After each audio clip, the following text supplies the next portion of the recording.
Hello, everyone, and welcome to the Eaton Grange estate grand finale. Are you guys ready? I've seen the chat. They're excited and nervous. For people who are patrons who got to see the after show, I'm sure you're shaking in your boots, wondering what's going to happen. But, oh, I don't even think you're ready for what's about to happen. But before we get into it, after that little tease, I do have some announcements to make, of course. And the first and foremost is that we are sponsored by Roll20. Thank you, Roll20, for sponsoring us. We super duper appreciate it. If you want to check them out, please go do so. That is how we do all of our dice rolling, maps, the cool overlay stuff that you see. You primarily see that on our Thursday show, but it is a lot of fun, and if you've been wondering, like, how are they doing this sorcery, that is how we do it, is through Roll20. But you don't even have to just do dice games. You can do board games, you could do card games, whatever you like. You can make your own custom sheets. It's pretty sick. And of course, today's episode is sponsored by, or not sponsored, supported by, hold on, I got a sound effect for this one. Thunder Cabbage. Thank you, Thunder Cabbage, so much for supporting today's episode. If you would like to become a supporter, you can do so over on our Patreon by becoming a legend tier. And I'm going to announce it here. B is going to be this month's legend GM, which I will be announcing to them shortly, and they'll all be plotting when they're going to do their session and what game they're going to play. I'm very excited for that. But of course, you can get other kind of rewards over on our Patreon. Not only are you supporting our lovely cast here and future possible shows, so if you really like this show, head on over to a Patreon, subscribe over there, and you might see a season 2, maybe, I don't know. But of course, today is the finale episode, which means our after shows, which are normally on our Patreon, will be live. So after the show, we will take a little break and then come back to do our after show live for you all, to give you a little bit of culmination to it all and ask any questions that you might have. But there are other rewards on our Patreon, like name submissions. You get to see GM stuff, behind the scenes goodies. We also have the Legend Tier games and things of that sort, MP3s, whatever your heart desires. Let us know, and we'll see if we can make it happen. And of course, you can support us right here on Twitch by becoming a subscriber, and that gets you access to the VODs in advance, as well as access to our emotes.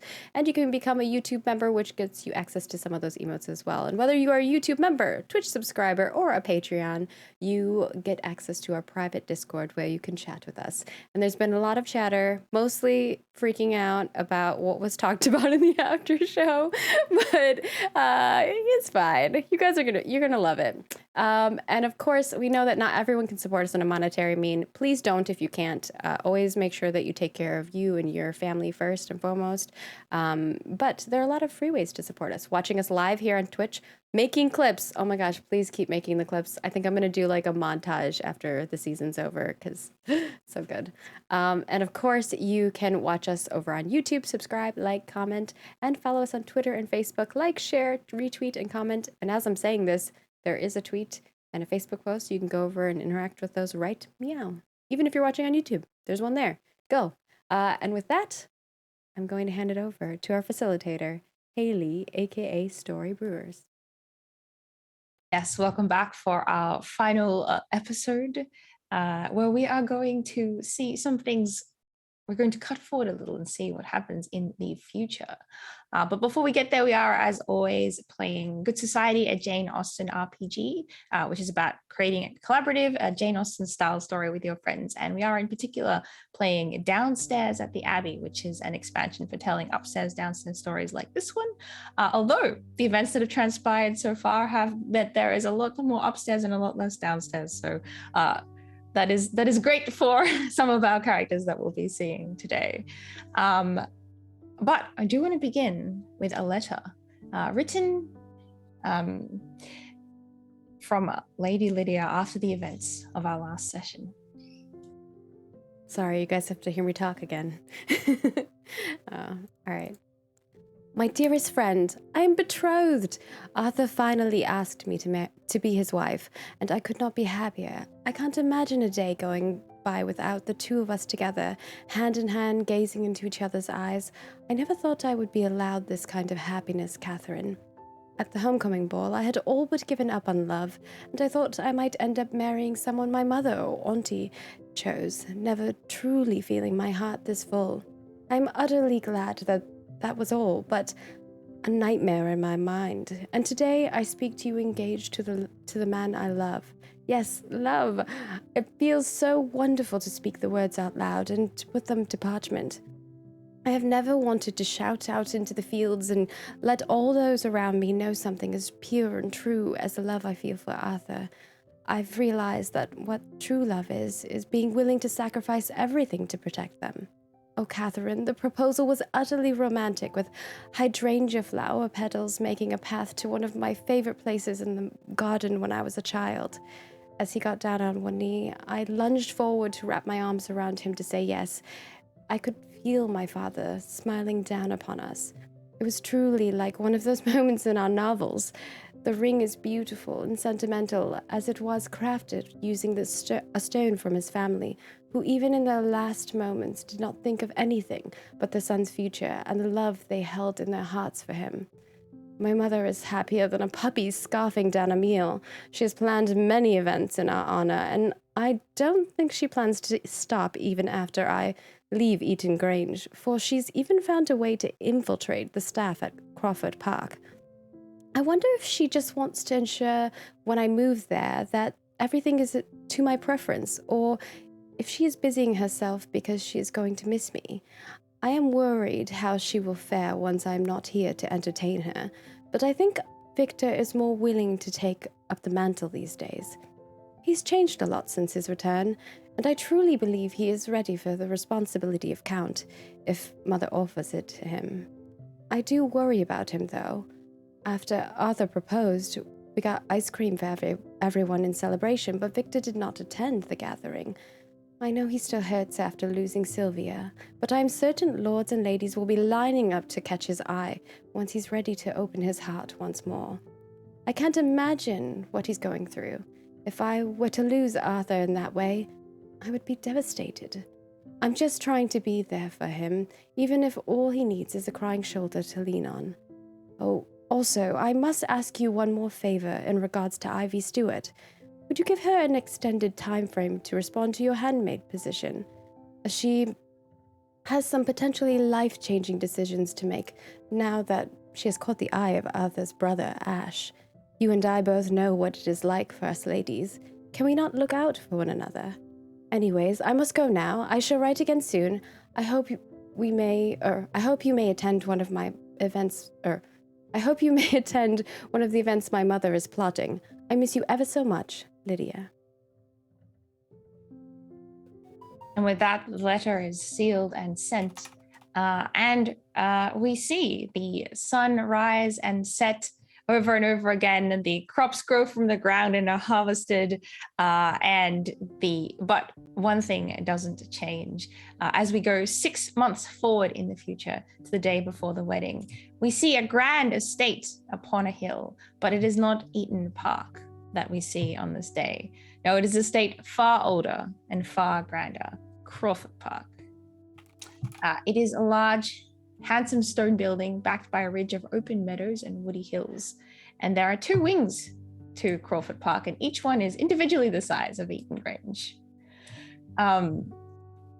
And the rooms inside are lofty and handsome, and it even has a state drawing room where every inch of wall has been painted by hand in Renaissance style art. Indeed, it's so grand that in certain parts of the year, it's even open to the public and attracts all kinds of eyes. And in Crawford Park, there is also a gallery filled with family portraits that go back hundreds of years. And in that gallery, we find Arthur looking at the only picture to contain his father. His father's still a child in this picture among a horde of other children, looking playful and vibrant. It's the day before the wedding. Everyone will be arriving today. Crawford Park is so big that many of the wedding guests who are close to the couple are being accommodated there. What change do we see in Arthur as 6 months have passed and he has been a duke for 6 long months in Crawford Park? His posture is much more rigid. He carries himself in a manner much more fitting of a head of a dukedom, and he just is ever careful in what he says and what he does around the house. Everything is done with a purpose. And what's his mood the day before the wedding? He's nervous, mostly because he knows there's going to be a lot of onlookers there that he doesn't know, and a lot of people that he needs to be very proper around. And as Arthur is looking at the picture, Lydia finds him with some things to discuss about the wedding. That's the next day. What change do we see in Lydia since her letter 6 months later? I feel like Lydia is the one who probably has the least change in comparison to everybody. Her progression is more internal than external, I suppose. But she just seems more happy and relaxed and just, I don't know, like confident, I think is probably the best. Like she's not at someone else's whim in the same sense that she used to be. And what's her reaction to seeing Arthur looking at that particular portrait? I think she just smiles and admires him and watches him. I mean, that sounds creepy when you think about it out of context, but it's in a very loving way.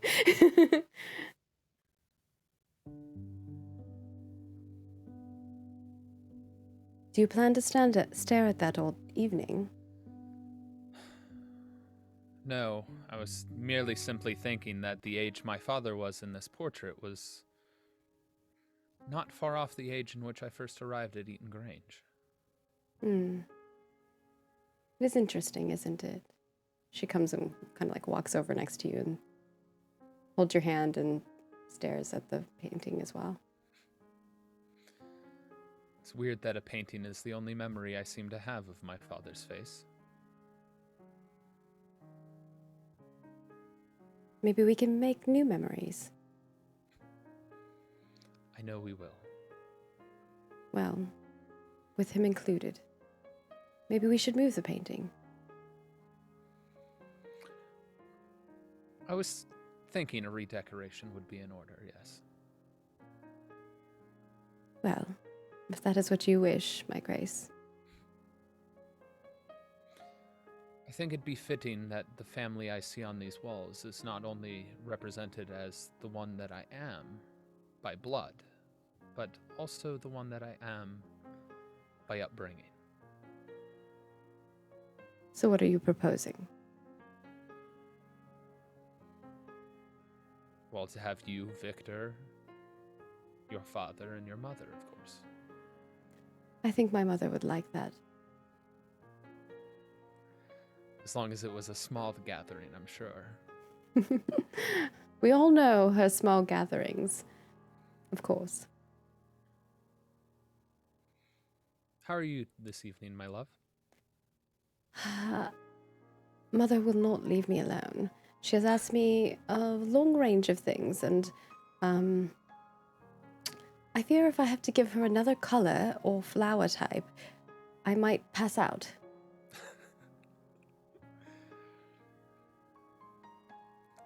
I can imagine. She's been through all of them. Yes, I'm assuming she has thought of this day her entire life. Although, I'm certain she wishes she could have attended Victor's first. Perhaps that is why she is so pushy about the arrangements. Perhaps. And for me, I could care less which flowers are arranged in what order, as long as everyone I love is there. The only person that needs to be there for me is you. And I think she squeezes your hand, and I think that's a good scene. Meanwhile, elsewhere in Crawford Park, we see a man who 6 months ago was certainly not used to waking up in his own bedroom upstairs. Ash, Ben, what change do we see in him 6 months later? Definitely, you see Ash smile more for sure, just naturally.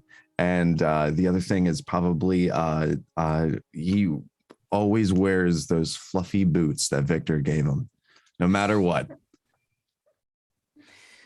How is Ash at putting I imagine that Ash has had some new clothes tailored over this time as would be appropriate. How is he at is he skillful in putting those on himself?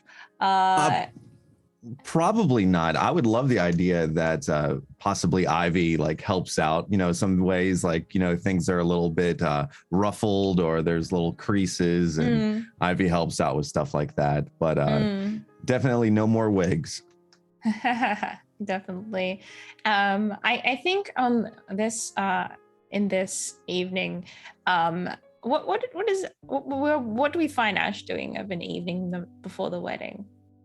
Oh, I think probably out for a walk with Mr. Elwood for sure.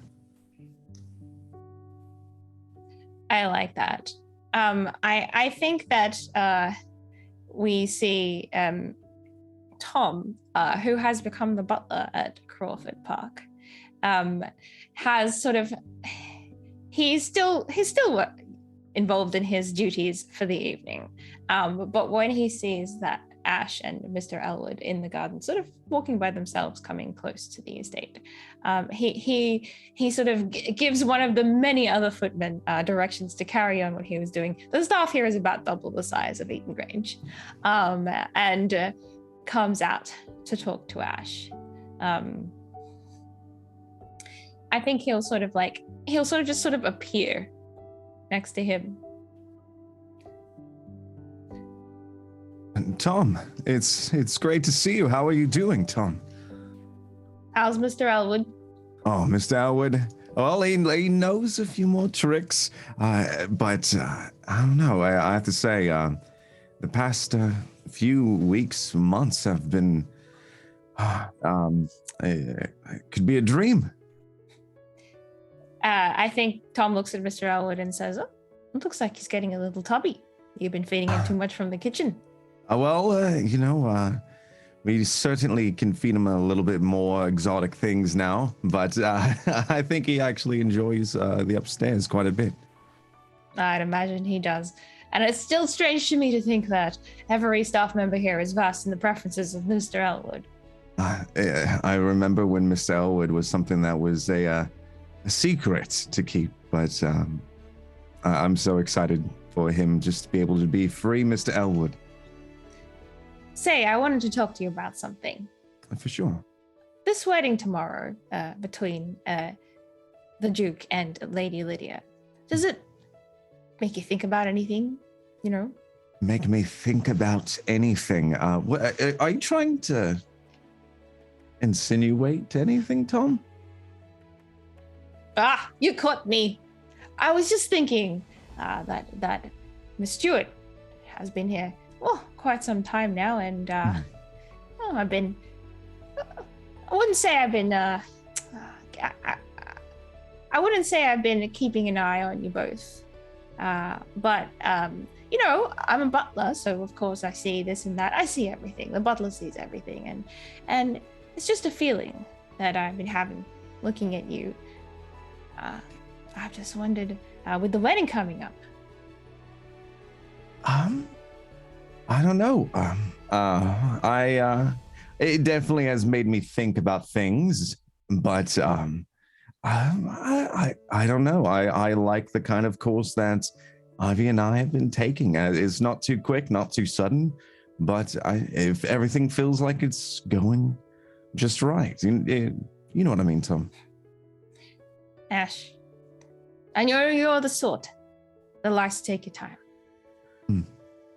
But let me give you some advice. And I'll tell you something. After all these years, you're somewhat like, well, I sort of see, well,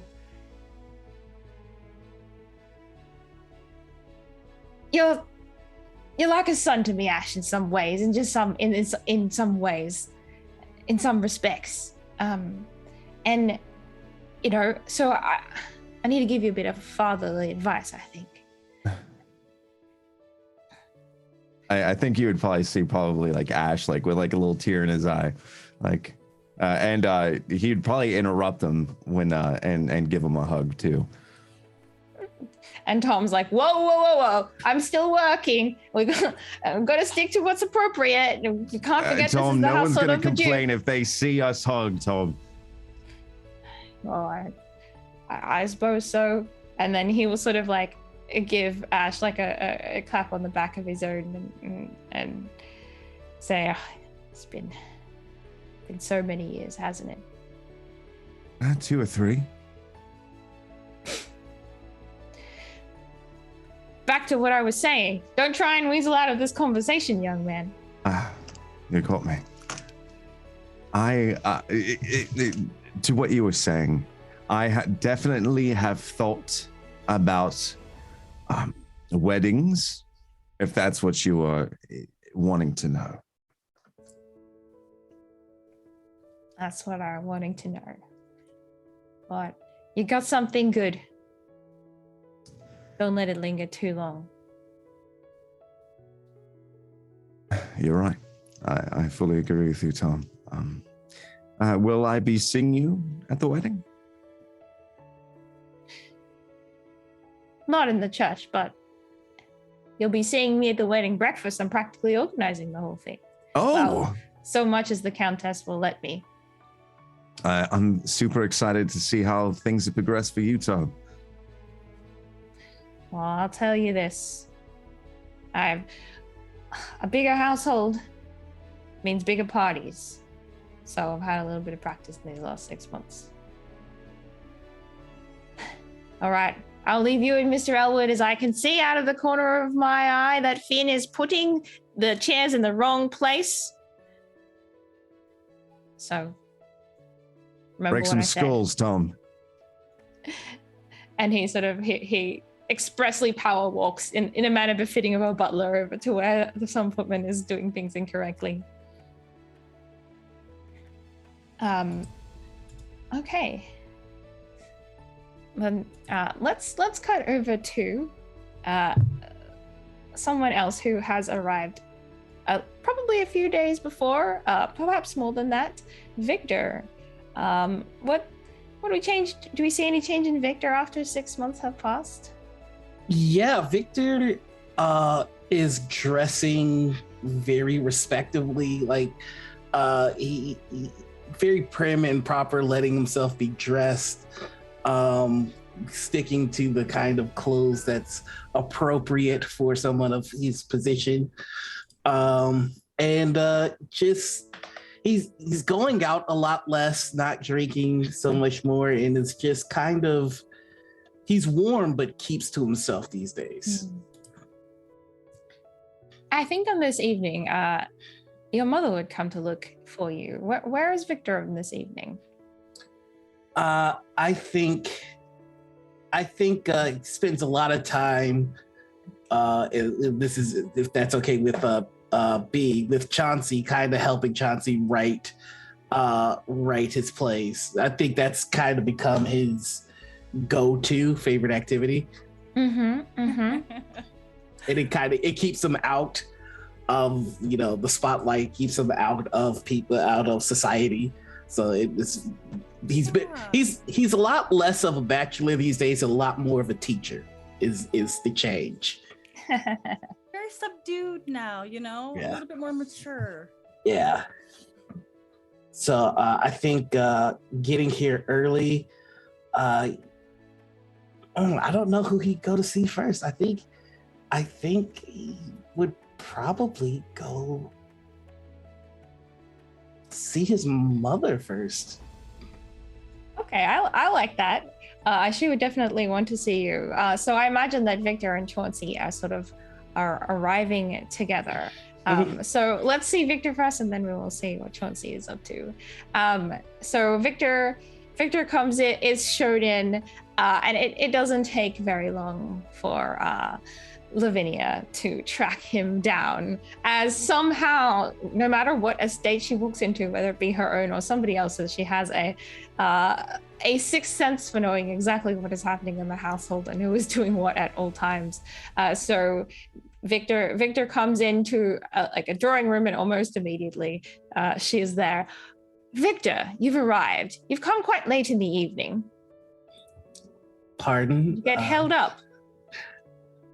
There was an interesting turn of phrase that we needed to find a way to make more palatable to our audience.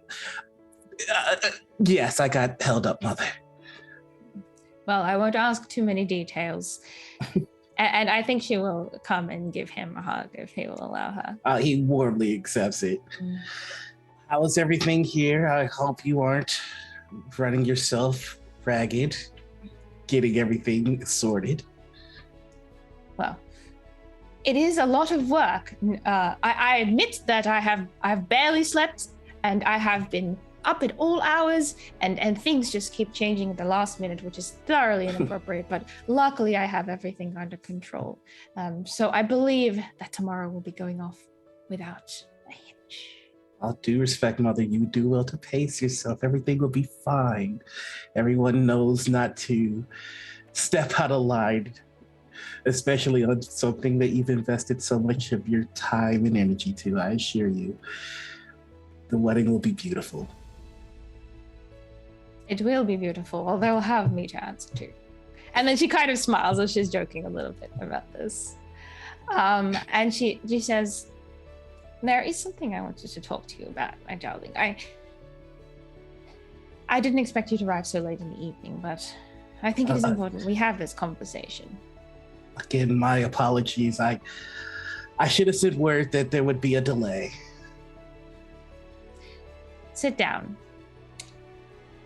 He sits.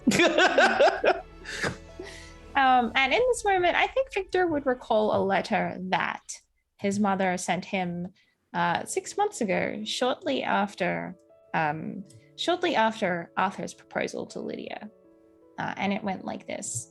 My darling Victor, you may think it's strange your mother writing you a letter when you're just 2 rooms away, but some things are easier when put into more considered words. I know your heart endures a great pain now. I know too that it is not the greatest pain it has endured. That pain is one we all share, and while all pain fades, that is one that will never truly die. Yet I have been thinking late about your father and what he would have wanted for us. It is strange because for all of our marriage, he was beholden to me and to the title of Countess that I hold. But now I am thinking what he would have wanted for us. And you know what? I believe it to be what we all have, family. Since you have returned, we've shared many sharp words, but in the last few weeks, we have shared kind ones as well. When you left, I thought I had lost another one. I had lost another man who I held dear above all else. Thank you for coming back. Let us endeavor to find joys in our many years ahead. Your mother. So that might be on Victor's mind in this moment. Yeah, he put that letter right along the side, right along with the letters from Arthur are no longer in that compartment. So they're just letters from Sylvia, Lydia, and that one. I like that.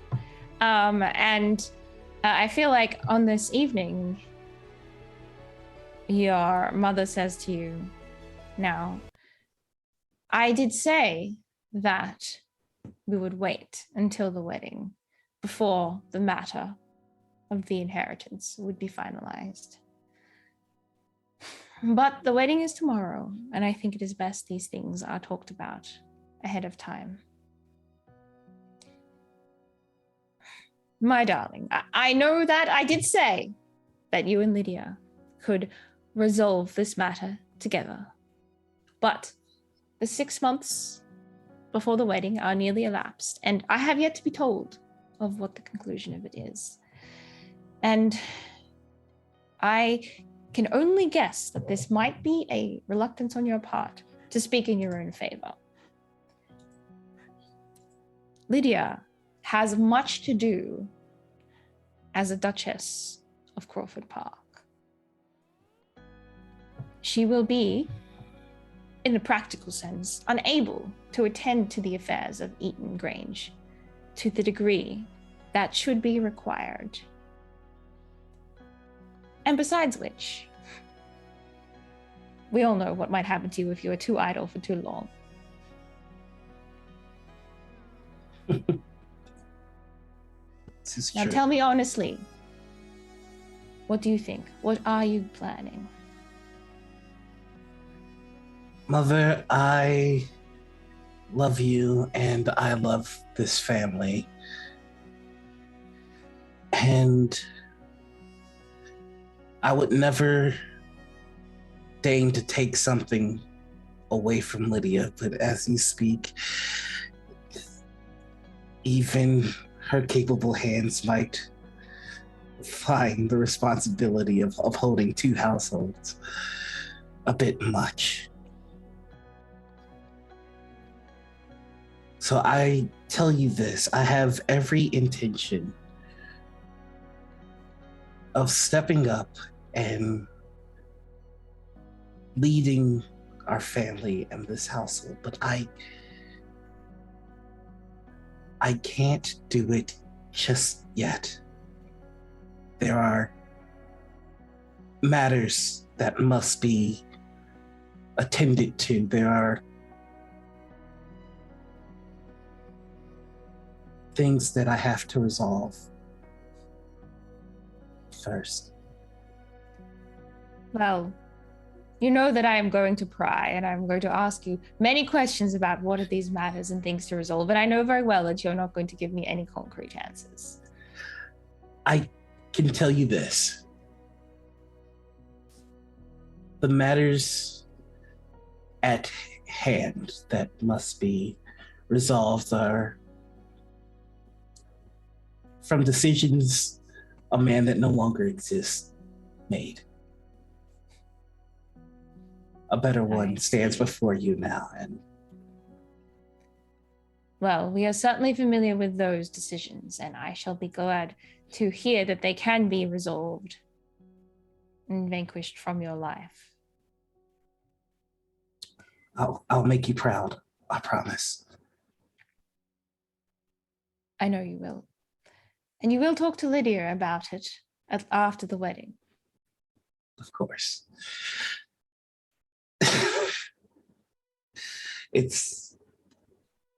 I'm so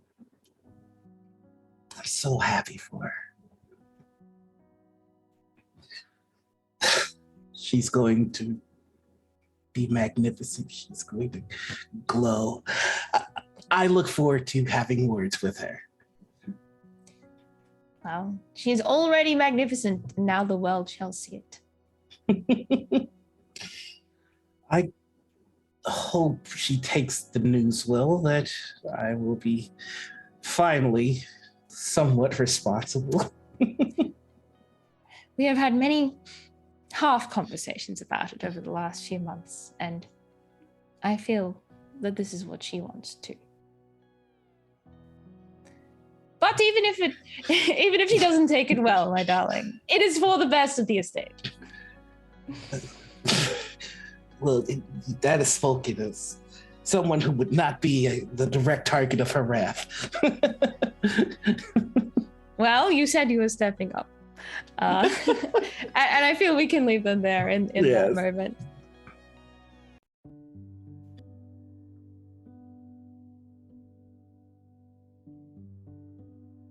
I think we lost her. No, hey, Lily. We froze. Let's see, what change do we see in Chauncey after 6 months? Oh, and I merely asked for Chauncey. What change do we see in Chauncey after 6 months? I I think it's a very similar change to what to what Victor has undergone. More stoic, more mature, more responsible. They dress well. Although there's a very distinct Chauncey's really been trying to emulate Victor. So like same shoes, same bow, same jacket type. Just the quality is a little bit less. But yeah, and the books that Chauncey carries now are like fancy leather versus whatever they had before. I like that. And Chauncey will have had with them a letter that they received from Ivy, if you'd like to read that one for us, Katie. Buckle up, it's long. I'll try to go quick. Okay. To my dear friend Chauncey, I hope this letter finds you well on one of many exciting adventures. I must hear all about what you've been up to these last few months. I do terribly miss you and our late-night gossip sessions, where we would sacrifice sleep in order to talk about the happenings of Eaton Grange. Life has truly been a whirlwind these past months. I've arrived at Crawford Park. It was such a strange feeling to have my own room, with a view of the garden and a veranda. I never for 1 minute will take for granted the kindness of Arthur for allowing me to be here. Crawford Park is an epic sight to see. The greenery and long stretches of road to walk are astounding. The rose garden is blossoming and so fragrant you can smell it with the windows open. There is a river not too far from here that I visit frequently to skip stones. It rushes much faster than I'm used to, but I can get a good 6 skips if I try hard enough. When you visit, I will be sure to take you there. This new change in life has left me feeling complete. Not because of the change of how my days look now. I do not miss the daily chores or truly the stress of being downstairs. I can visit my family whenever I like now. I can actually converse with Lydia and have conversations about our days without holding back in fear of sharing too much or getting in trouble. There's an entire group of people who make this house hum and run without a hitch. I respect them so. I cannot seem to shake the habit of making the bed and dusting, however. I have discovered cooking and baking to be a joyful hobby of mine, one I never had the time for before. I am constantly trying to perfect Mrs. Pan's lavender scone recipe, though they are missing her dash of love. Most of all, Ash, once your formidable foe, who I think was rather your biggest supporter, even more than me. He is a nourishing breath of air in my lungs. I passed him so many times in the hall of Eaton Grange. Even with the busyness of sheets to wash, doilies to scrub tea from, parties to set up or tear down, vases to clean, we eventually found each other in that hustle. He treats me with so much gentleness and warmth. I feel so seen with him. The way he treats others with compassion and care. The love he outpours to Mr. Elwood with nightly ear scratches and rubs of the belly. I am proud to proclaim that I am indeed in love with Ash Bed. I love Ash Bed. I'm never one to count my chickens before they hatch, but nothing in my life has ever felt so completely sure. My heart is at ease, and for once, so is my mind. I am beyond excited as to what the future will hold, and hope more than anything the story of Ash and Ivy will be one for the storybooks. Enough of my gushing, though. I have an update on Mr. Elwood. While we cannot let him play outside for too long since hunting here is quite a popular hobby, he is loving the open spaces and getting to explore this new piece of the world. However, it seems like Mr. Elwood has put on some weight lately. I'm not sure if that rascal has gotten into the leftover scones again. I do hope for us to have a visit soon, and send my regards to Lord Victor. I think of you both fondly and often. I remember when Victor told me to find my dream and follow it, and that quite literally changed my life. Simple words over a drink. I'm finding that the simple things in life are the things that are most important. A smile in the candlelight, tea of the perfect temperature, a letter from a friend. Please let me know of all the things going on in your world. Miss you bunches, your best friend, Ivy. That letter is kept close to heart because that was like if Chauncey died right now, he'd be fine. That was beautiful. Oh my goodness. Oh, that's like the update that everybody needs from their best friend. Seriously. And Chauncey did write a shorter one of their own in return, also to Ash, if you want to read that. Yeah, so this is a letter that is addressed to Ivy and Ash. because, y'all are a couple and Chauncey has accepted it. The winds of time breeze through us. However, nothing can truly separate our souls. Your happiness warms my heart, and I wish to extend an invitation of a similar joy. My first theatrical performance is to be soon. It is only a small affair, and I and another writer are dueling with our words on stage. It would be an honor if the two of you would grace me with your presence and goodwill. P.S. I possess some juicy gossip. Ivy, you will love it. Make sure you cover Elwood's ears, though. So I imagine that with Chauncey coming into the house, once he has, is he still formally acting as Lord Victor's valet as well? I think so. Because it offers, a home, some job security. There's a lot more perks than if they were not. So that's yes, very absolutely. true. So once he's finished taking the things to Lord Victor's room and unpacking as would be appropriate, I imagine that he is quickly found by Ivy. What change do we see in Ivy after 6 months? Ivy is no longer wearing the maid outfit, and she looks a lot more put together, not as haggardly thrown together. She has her own rouge now, which she puts on every day, and is wearing something much more simple than, say, what Lady Lydia wears, because she's still getting used to the fashion, and so she tries her best to put things together, and has some nicer dresses now, but definitely it looks like she's no longer a housemaid. I love that so much.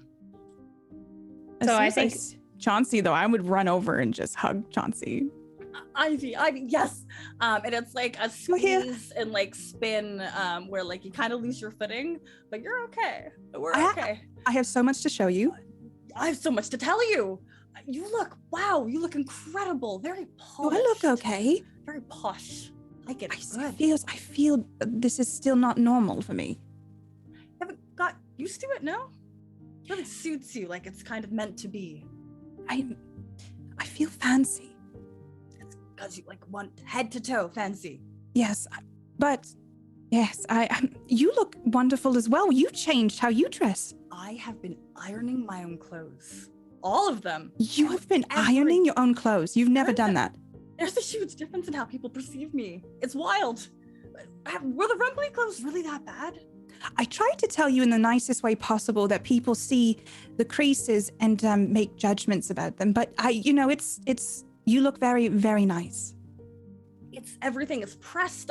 Victor's bought me some new jackets. It's been really, really well. And I'm a true thespian, I think is the word. You're writing, right? Yes. And I've been dueling on stage with our words. Kind of I say some striking, powerful words, and the other person strikes back. Like a battle of poetry. Not physical punches. No. That's probably for the best.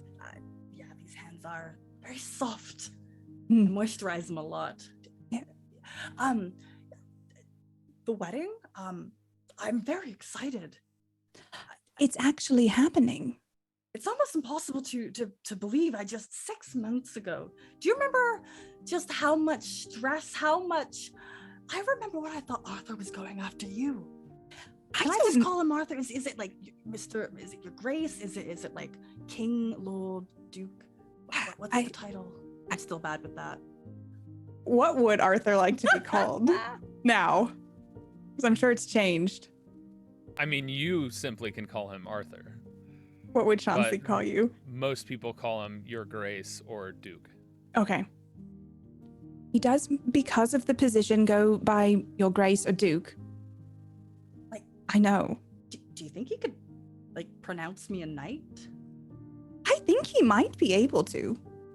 But don't you have to do something to get to be that? Maybe just you write your first play, and it goes wonderfully, and then maybe you get knighted? I don't know how it works, to be honest with you. This is a lot of new stuff for me as well. Yeah. I want to hear everything. How are you and Ash? Where is Ash? Ash is, I think, on his walk with Mr. Elwood. It's been really good.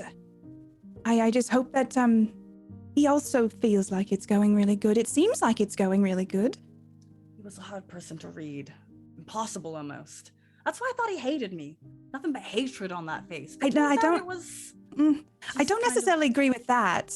I feel like he's pretty straightforward with that kind of thing. I'm sure he's changed. Mm-hmm. Yeah, I think you will enjoy spending time with Ash. No, I look forward to. I do. This is gonna be excellent. So can you show me the gardens? I want to see all the roses. Yes, and I'm gonna just link arms with you and just almost skip outside to show you everything that's out there. I want the whole tour. Excellent. Yeah. Meanwhile, on this evening, a conversation between brothers as maybe Arthur finds Ash once he has returned from his walk. Ash, I've been looking for you. Duke Arthur Bed, hello. I told you many times you don't need to call me that, brother. How are you doing? I'm quite well. Are you prepared for tomorrow? I know you need to be more, put together than Put usual. together. Is that your way of saying I need to find nicer clothes? No, it's my way of saying you need to act as the brother of a duke. I'm fine. As you know, I'm fine with you being the person that you are, but, the royal family will be in attendance. Oh. I'll have to ask Ivy to make sure that I look my finest. And I guess I have to go out and find some of that. What is it? Cologne? Are you trying to say cologne? Cologne. We might as well slap some meat on you then. That's not what they use, right? No. Ash, are you enjoying your time here? I have to say, I feel like there's a huge downside of me living here. I believe I'm starting to find smile marks on my face. Huge downside. Yes, clearly very down. I'm glad you are enjoying your time here, and I'm very thankful that you chose to be here. And I would very much like for you to stand next to me. I would love to. I there's nothing more that I would ever love to do. And there's no pressure. But in the breakfast after, if you would like to say a few words, you are welcome to. You do not have to. There is no obligation. What are the rules? Do I have to take a spoon and clink a glass? Is there? I believe that's if you want us to kiss. There's so many rules that I'm even still trying to learn.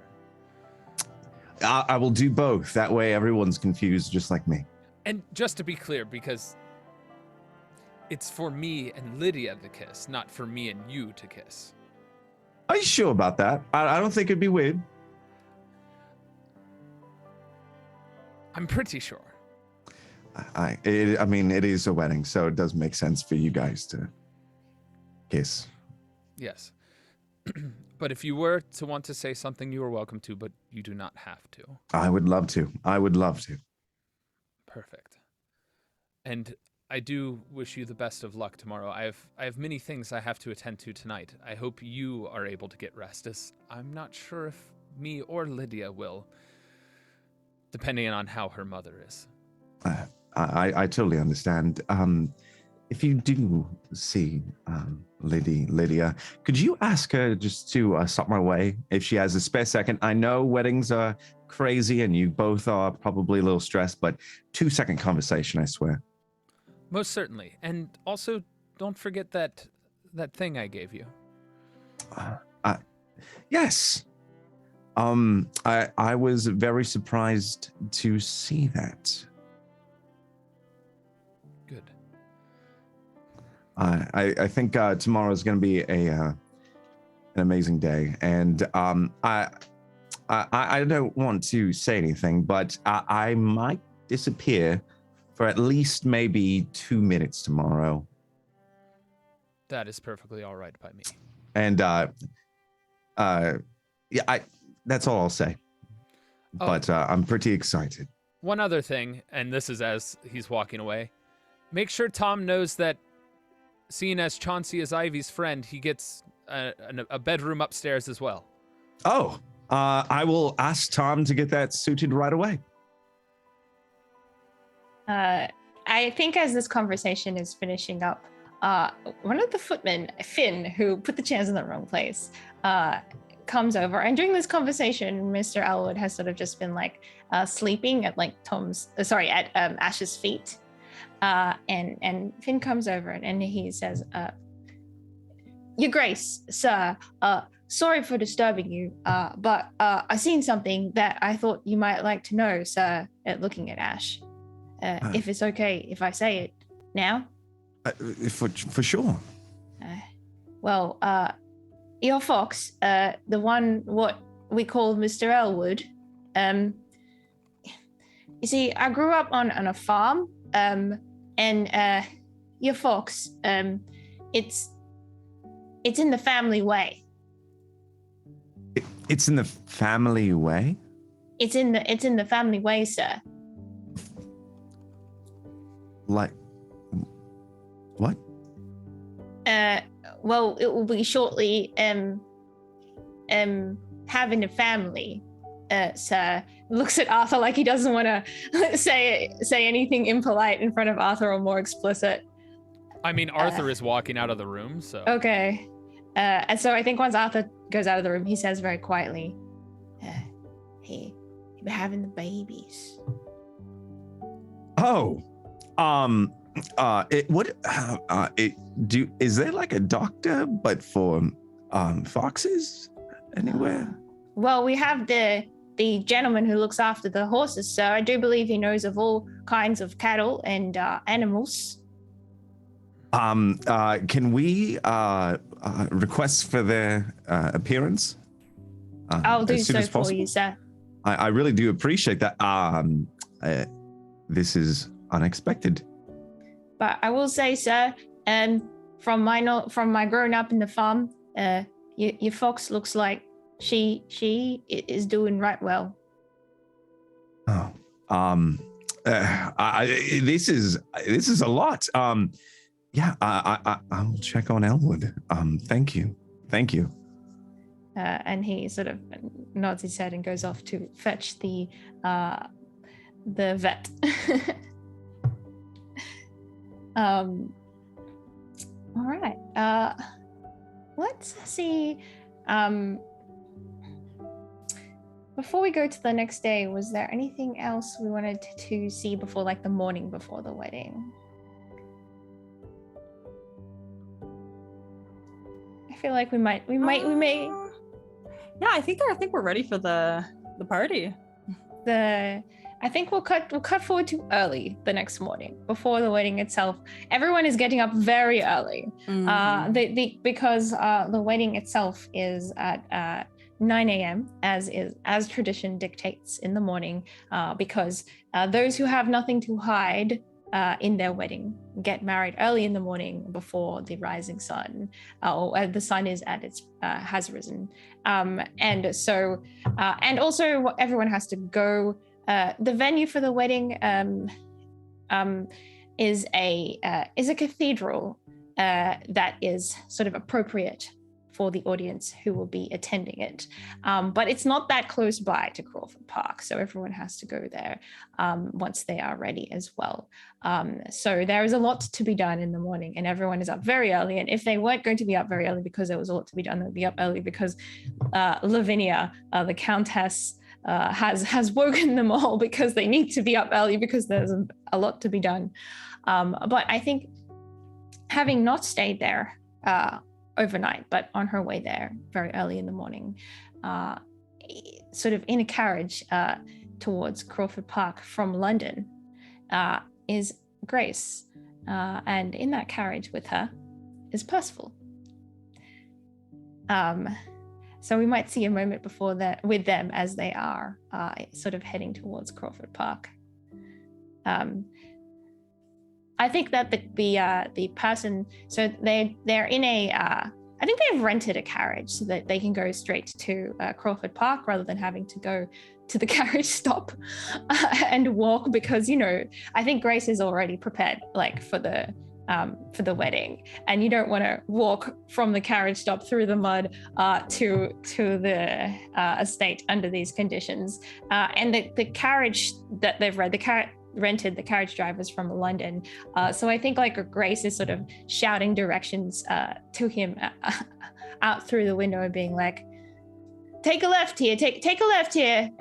You'll see it just when we get around the hill. You can't miss it. It's very large. He can't miss it. These London cabbies only know how to find things in London. Well, in theory, it should be easy for him to find it then, because it's so large and there's literally nothing else out here. There's nothing else but farms. No, around the other side. You just need to get around the hill and you'll see it. It's a castle, right? Does it look like a castle? It does not look like a castle. Plus, it looks like a very large estate. Right, I haven't been here yet, so I wasn't sure. It's very early. Why do they insist on getting married at this time? Why is this? You should ask my mother that. It's something before God, something. Maybe someday. I mean, it's very nice to get married by the sunrise. I'm just not quite awake yet. There it is. The very big one. Yes, it's the very big one. Oh, we should be all right now. Oh, you weren't joking. That's beautiful. Well, yes, it's a little intimidating, to be honest, but it is, isn't it? Percival's gonna reach over and grab your hand. How are you doing this morning, my love? And she'll reach back and grab Percival's hand. Kind of like, you know, like for a minute, she forgets that they can do this because they're in the carriage by themselves. And there's no one else here to see them. And then she'll take it. Well, you know, I visited 2 months ago, but I didn't really talk to everyone, and it does make me a little nervous. I'm be very glad to see everyone, of course, but Percival's thinking back to the history, and you're about to see, you know, Lydia marry Arthur, so he takes a deep sigh. Are you okay with what's happening today? Oh, the wedding. I mean, I can see why you would say that, but to be honest, I'm rather excited for it. I think I'll find much amusement out of Arthur getting married in front of royalty. Oh, today is a big day, in more ways than one. It ought to be a solemn occasion, but I may have to restrain myself. I'm very excited to be here with you, though. Well, I am glad you came, and I am surely going to need someone to dance with. I have, I don't know, between 10 and 20 dances reserved for you. Well, that's surely as many as I will need. I could probably reach into the reserves for more if we need, so. You may have to. You know how these weddings carry on for several days. That is true. I'm just looking forward to that first cup of tea after the vows. I'm looking forward to introducing you to everyone properly this time. He looks at you and smiles. As am I. And I feel like that's good for them. So let's go back inside the house, where I imagine Arthur and Victor are perhaps getting ready together on this morning. Yeah, I think I think Victor's actually up, no issues, and I don't know where he would bump into Arthur, but I know that he's expecting it. You would probably be coming to his quarters because you're part of his groom party. So in that case, there'd be just a light knock on the door. Do come in. Of course. Morning. Victor, it's good to see you. I missed you last night. I got in a little later than expected. My apologies. I hope everything is all right. Fantastic. Things are well. You're not nervous, are you? Well, I'm not nervous. Is it the wedding or is it your speech? It's a good speech. I've gone over it. I've practiced it a few times. I've even had Chauncey read it back to me to hear it from another voice. It is a amazing speech. There will be tears. The royal family's here, quite the audience, and also more daunting than that is my sister. So I'm sure she will love it. Regardless, don't be a stranger. Come here, give me a hug, brother. And he comes over and gives him a hug. It's tepid, but it's still very warm. It is really good to see you. It's always good to see you. If I'd seen you last night, I probably would have asked you to play a game of cups, which neither of us would have been happy about in the morning. It's been approximately 4 months since I've played a game of cups, so you would have won handedly. I'm happy for you. This is going to be a beautiful wedding. I'm happy you're going to be here. There's nowhere else in the world I'd rather be. I know this isn't the easiest thing, but... Have I made it so obvious? I've put quite a bit of effort into hiding that fact. I know you well enough, Victor. I've known you for as far back as I can remember. And you, so I thought there might be some advantage in hiding. What a feeling. No. There's always the thought of what could have been, but I wouldn't trade what is for that. And there's always the fact that you will be in my life forever, Victor. Well, to be honest with you, Arthur, from the moment I met you, I knew that you were stuck with me. So it was entrapment. I see how it is. A clever ruse the entire time. Yes, I went and worked on the machinations of trapping you in my life, and things went askew in the end there. But well, Victor, there are a few people I would like to introduce you to if you have the time after the wedding. I will have all the time in the world for you and Lydia. There will be a moment where I need to step away. I assure you, it's nothing to be concerned about. I just have... Better not be a surprise. Perhaps. You'll never know. But I will be here. I will watch the two people that I love form a union, and I will gladly be at your call so long as you make my sister happy. That is the only thing I wish to do.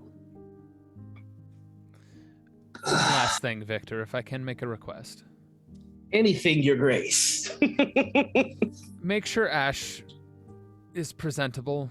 I don't want him falling into old habits. As much as it doesn't bother me, the royal family, I don't want them breathing down my neck any more than I already have them. He's a good man, but is he still wearing those old boots I gave him? Did you bring him a new pair? Yes, because I've heard complaints. All the way over.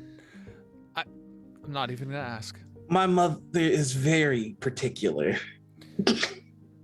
That's why I said I'm not even going to ask, because I figured out who it was beforehand. I've actually taken a liking to shopping and thrift and getting other individuals dressed. It's a talent I did not know that I had. So I think I have a few ideas for Ash. I'll have them brought. Good. Now, I can't take up too much of your time. You are your sister's blood, after all, so I think it's time you should go say hi to her. Of course. I'll leave you with this, Your Grace. You are one of the best men I have ever met. I am glad to be family with you now. And I love you, Arthur. He'll give you a hug and say, for the love of God, when doors are shut, don't call me Your Grace. Of course, Your Grace. And then he slowly walks out. Amazing. Meanwhile, Lydia is getting ready as well. Her mother has been fussing around her all morning. Her mother will be giving her away during the ceremony too. So she's very, she's been thinking a lot about that part of it in particular. But Lavinia goes off to prepare herself.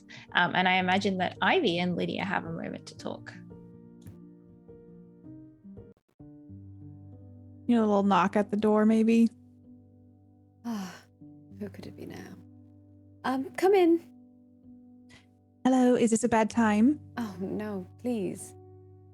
Do you need help with anything? I could use help not getting help. I'm Everyone very is much trying obliged to help me you with that. Everything. She has been hovering. For months. Hovering. Are you done up in your wedding gown and everything? Yeah.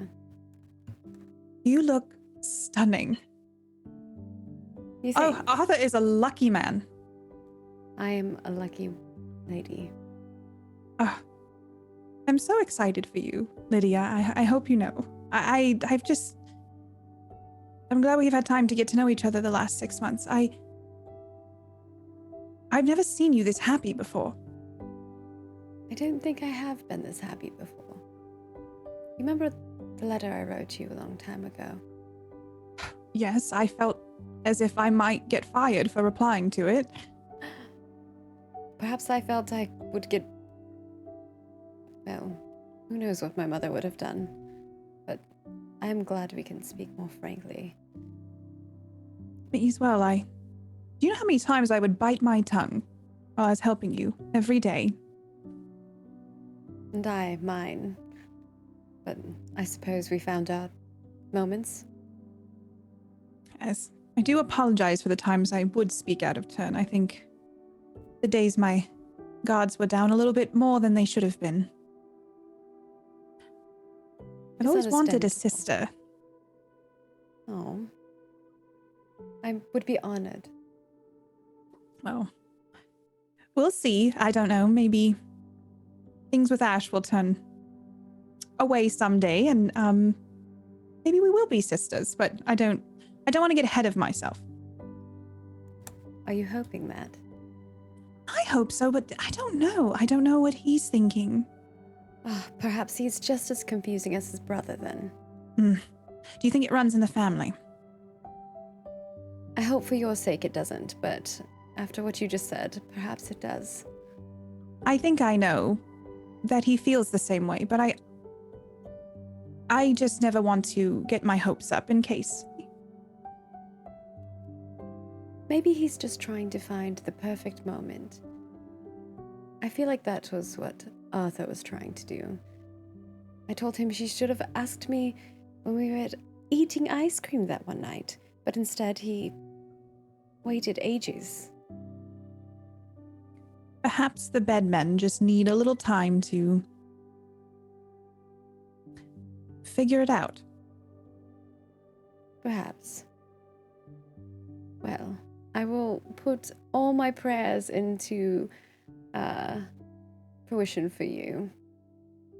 Today's about you. You and Arthur. Royalty is going to be here to watch you get married today. Oh, please do not bring that up. I have heard All right, they'll be in the of back. You times. probably won't even notice. I doubt that. I think it is going to be very noticeable. My mother has prepared me for every person that I must meet, all of their names, their titles, who their children are, who their grandparents are, who fought in what situation. I don't know. It's very overwhelming, to say the least. One thing I do if I'm overwhelmed is think about tonight. Say 6 or 7. It'll all be done, and it'll just be you and Arthur, and you get to enjoy being married and being where you want to be. Away from all the obligations, away from all the things you need to do. That is what I hold on to. I would do anything for him. Even listen to nobles drown on about whatever pheasant they recently fought. They do find some really boring things to talk about. Yes. And I feel as though I speak about the weather more often than not. I wish people would find different things to speak. Why is the weather such a huge topic of conversation? Do we really not have anything else to talk about? I don't know. I find myself doing it as well, so perhaps it is all on our minds. And not to add to it, but it is a beautiful day for a wedding. It is. I always wondered if it would rain on my wedding day, or I don't know, I guess what it would be like. And I guess I didn't imagine it being like this. But I'm happy the way it is. It's perfect. And I'm excited for you as well. A lot has changed. And there's not 1 minute I don't look around and kind of pinch myself wondering how this happened. It feels like a dream. Your letter that you sent me a long time ago, it put things into perspective for me. So I guess for all of this, I have a little bit of you to thank. How so?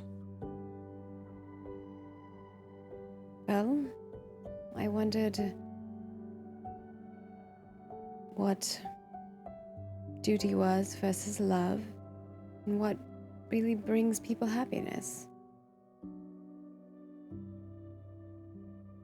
I think I was hunting for it as well. But I do feel happy now. I do as well.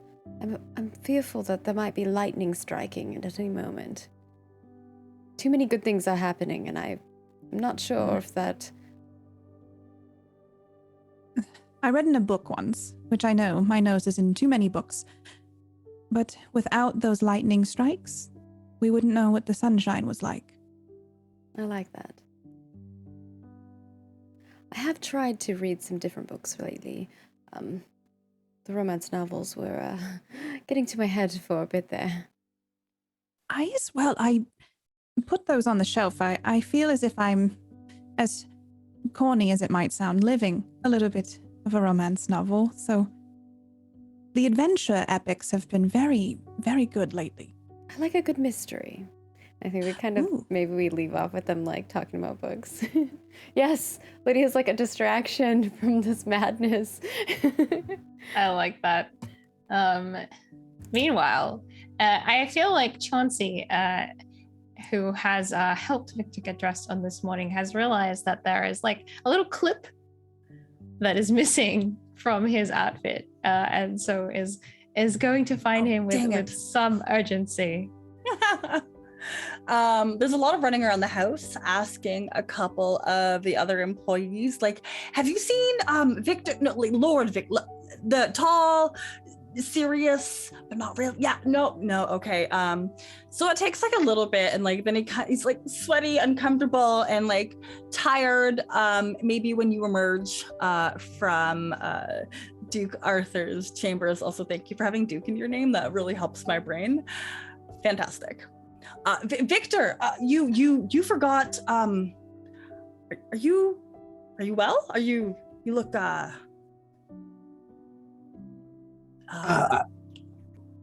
Yes, I'm well.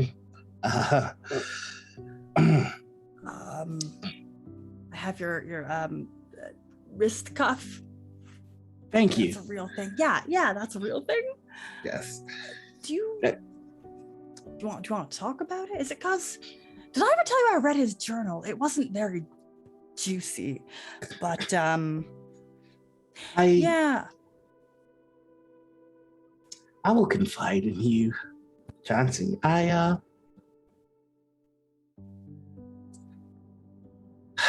I hurt, and yet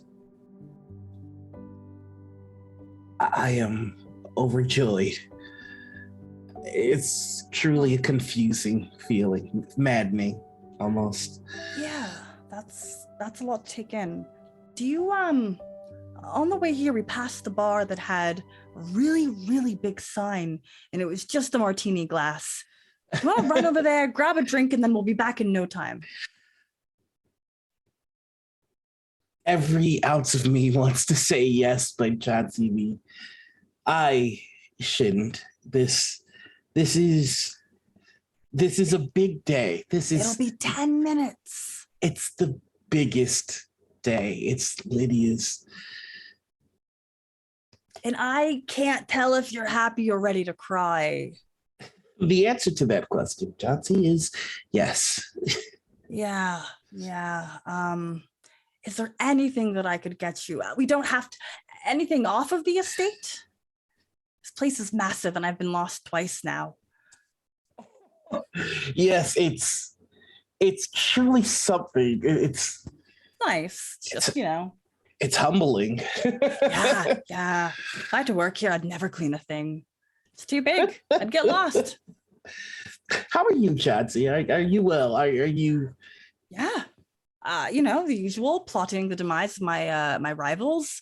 Hopefully Pothos, I can ruin their career still. The regular things, nothing out of the ordinary. Ivy is doing incredible. I haven't seen Ash yet. I'm sure he's fine, but Ivy's been doing magnificent. Relationship, happiness, career-wise. It's really nice when your friends are just thriving, I always had the feeling things would work out for Ivy. And as for Pothos, well, you have talent, so you're already going to ruin his career. It's nice to have a rival again. I really like that kind of competitive energy, but the best part is to crush your rivals when they actually reciprocate your whatever. It's good. I like it. So yeah, it's excellent. I don't have anything bad. And I want that for you. I want that same happiness. I think when you say that, that's when a couple of tears come out of Victor's eyes. Just, I will be happy tomorrow. Today, I will be present. Deal. That's fine. That is all I ask. Can I? Is it inappropriate? Can I hug you? Just like. Chauncey, you never need ask. Besides, ask. he gives Chauncey a hug, and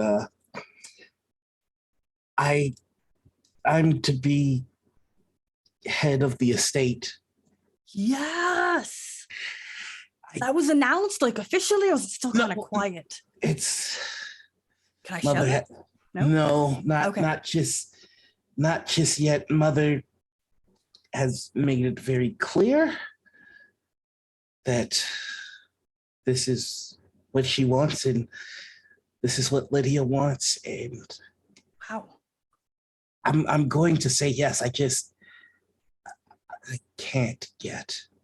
What? Like today you can't, because you could hire a valet for me, and then I can have a valet while I help you. That does sound. Appealing. That does sound appealing. I actually do aim to say yes today, as soon as matters are attended to. I just. Yeah. One step at a time. One step at a time. There's not a rush. This is good. I am so excited for you. And like he kind of like presses on your face a little bit, like to make like a smile, like, yeah, you'll be fine. Yeah, I thought I was pulling it off, but Arthur saw immediately that I was unhappy. So I have more facial exercises to do. Smile. You got this. Yeah, it's a muscle. Just train that muscle. I have to go. I dropped one of my own cufflinks while trying to bring you your cufflinks. So I'm gonna backtrack. I got a little lost, but I'm sure it'll be. If I could ask one favor of you, Abe pulls out like a outfit garment bag, and a box with boots in them. If you could see that these find their way to Ash, that would. It's not like fox fur or anything, right? Of course not. No. Okay. Do you remember like it doesn't matter. Yeah, I'll go drop that off while I find my cufflink. Thank you, Chauncey. You're gonna be fine. We will get through today, and tomorrow is going to be brilliant. And as Chauncey goes to find Ash, Ash is going to find Lydia and takes a moment to knock upon her door. Hello? Come in. Miss Lady Lydia, I do apologize. I know today is absolutely crazy. Lydia. I know, but it's your day, so I'm very excited for you and Arthur. But I wanted to ask you a quick question. If you could do something for me today? Of course, anything. So I have a big ask. Would you, by chance, when you do that thing with those flowers that you know people throw, could you somehow, if possible, throw it towards a certain somebody? I think I could make that happen. I do have a favor to ask. I have this little thing, and Ash pulls out of like his pocket that dolphin like thing, mabob, that shoots out water if you hold it. Yeah. And I know it's your day, but would you be able to put this into the bouquet? Would it be all right if I put it in right before I toss it? Oh, yes. That would be absolutely perfect. All right. I think I can manage that. I truly appreciate you, and I'm very excited for you. And I suppose I'm very excited for you as well. I don't know what you're talking about. Yes, I don't know what I'm talking about either. I really do appreciate you, Lydia. And I appreciate you, Ash. I know that Arthur's very busy these days, but He loves you. I have not felt this happy. I don't think ever in my life. And a great deal of that comes from Martha. I feel the same way.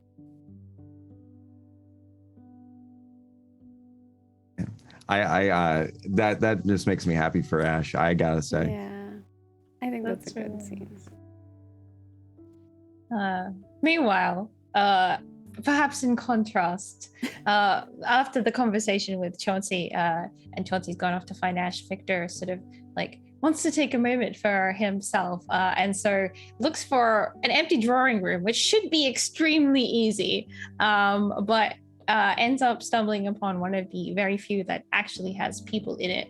And when he walks in, he sees Grace, who being completely ready, wearing a dress that's like more up to date with London fashion than necessarily something one would wear to a wedding specifically, but that's what she has. And she is sort of like trying intently to concentrate on a very thick book that is titled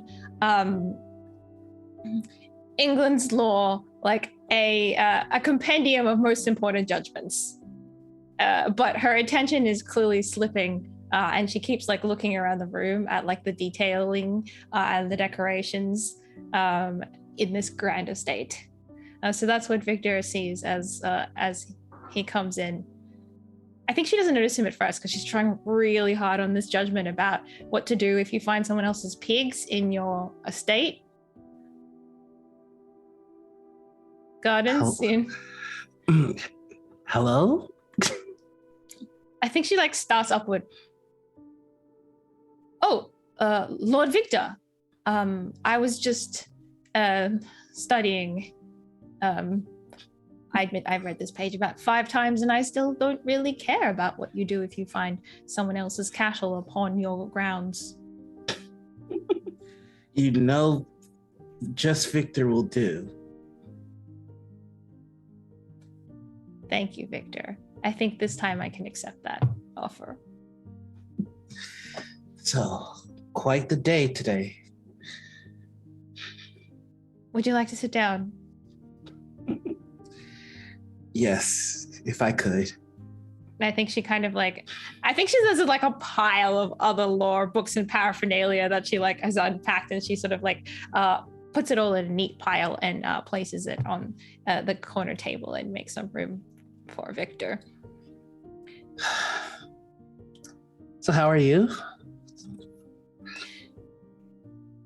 Reading. I'm sure that you are feeling much the same way. I think you may be the only one that knows exactly how I feel. Have you... oh, yes. Yes, sorry. You know, I wanted to tell you that there never was a moment. I know I was dreadfully rude to you in the garden, but you gave me good advice after all. How have these past months been treating you?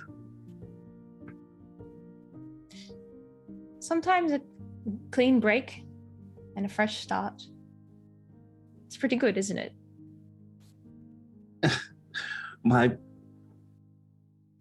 I wouldn't know exactly, but my break hasn't exactly been as clean, nor has the start been exactly fresh, but I can imagine.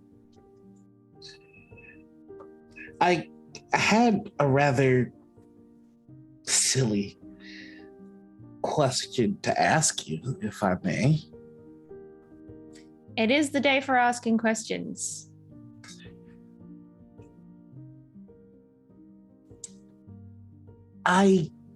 When last we spoke, you mentioned that once you found your way away from the estate, that we could be friends.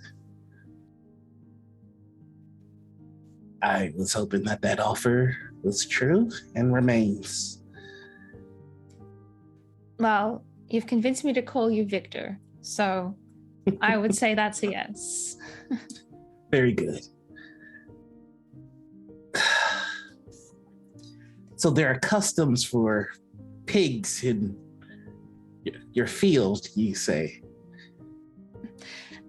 And I think that they kind of like, she's like, would you believe there's separate statutes for pigs, cows, sheep, and chickens? And like, I think they kind of like get swallowed up in a conversation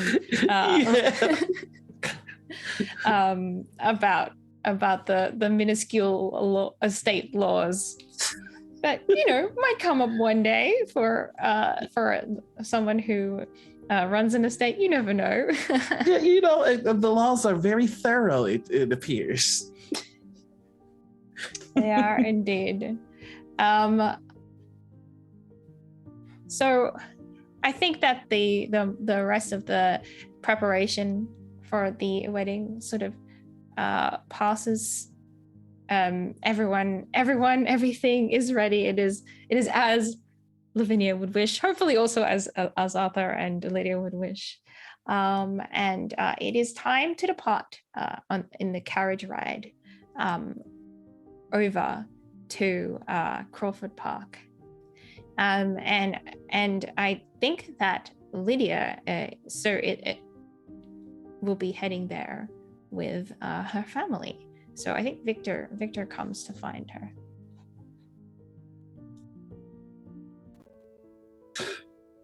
Well, you look just as stunning as I had imagined that you would today.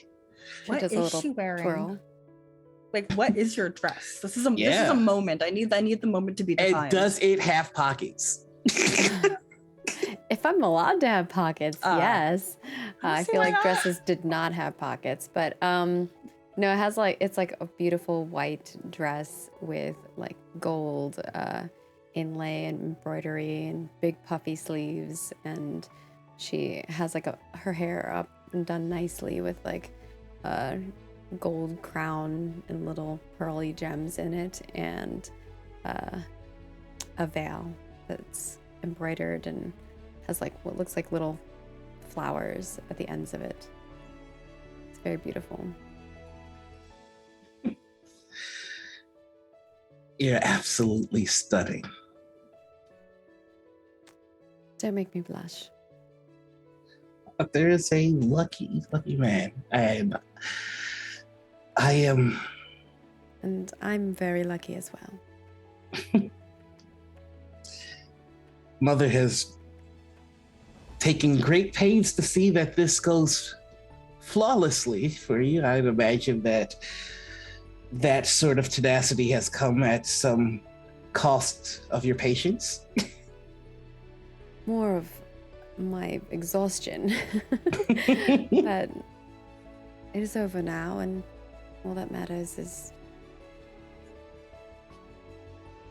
you know, where we shall end. Are you all right? Oh, everyone keeps asking me that. I am clearly not as gifted at acting as I am at writing, apparently, but I assure you, I am fine. Speaking of writing, how's your speech? Done, and I am very proud of it. There will be tears, sobbing in the streets. I would expect nothing less from you. I'm excited to give it. I'm excited to hear it. And more than anything, excited for you just to be there. Be here, and she will offer her hand to you. She's wearing like long white gloves as well. He, as she offers her hand, he puts his hands in his pocket and he puts something in your hand and he goes, I wouldn't be anywhere else in the world. And in this moment, I only have one regret. And he lets your hand go, and there is just a piece of red satin cloth. I only wish that Sylvia could see this. She kind of clasps it in her hand tightly and says, and looks up to the sky and looks back down to you and says, "She's here, and so is Father." Oh, he would give Arthur such a talking to. Can you imagine? I would have envisioned him with a shotgun. Just dragged away the poor Arthur. She takes the ribbon and wraps it around her wrist and ties it in a neat bow. When I was married, we did it in a tavern, and I didn't have a ring for her. We opened a brand new bottle of champagne, and I wrapped the ribbon from the champagne on her wrist. Oh, well then it lives perfectly where it belongs. It doesn't matter where or what or whether you have a ring or not. And she kind of puts her hand on your chest and says, "What matters is how the two of you feel." How do you feel today? I am utterly excited. I'm nervous, but more so about if I say the wrong thing or nothing that has to do with Arthur. That I am very unnervous about. Sister, the royal family is here. You would be a fool you not to be too. worried. I've heard that enough from everyone, even Ivy. Well, it's quite a deal. But as long as you're happy, that's the only thing that matters. And fortunately, the script for you is rather short, just 2 words. Well, there are many more words that I must say, but yes, those are the 2 most important, I suppose. The show stops if you forget those lines. Well, or if someone interjects, I suppose. No one will. I promise. Well, just thank you.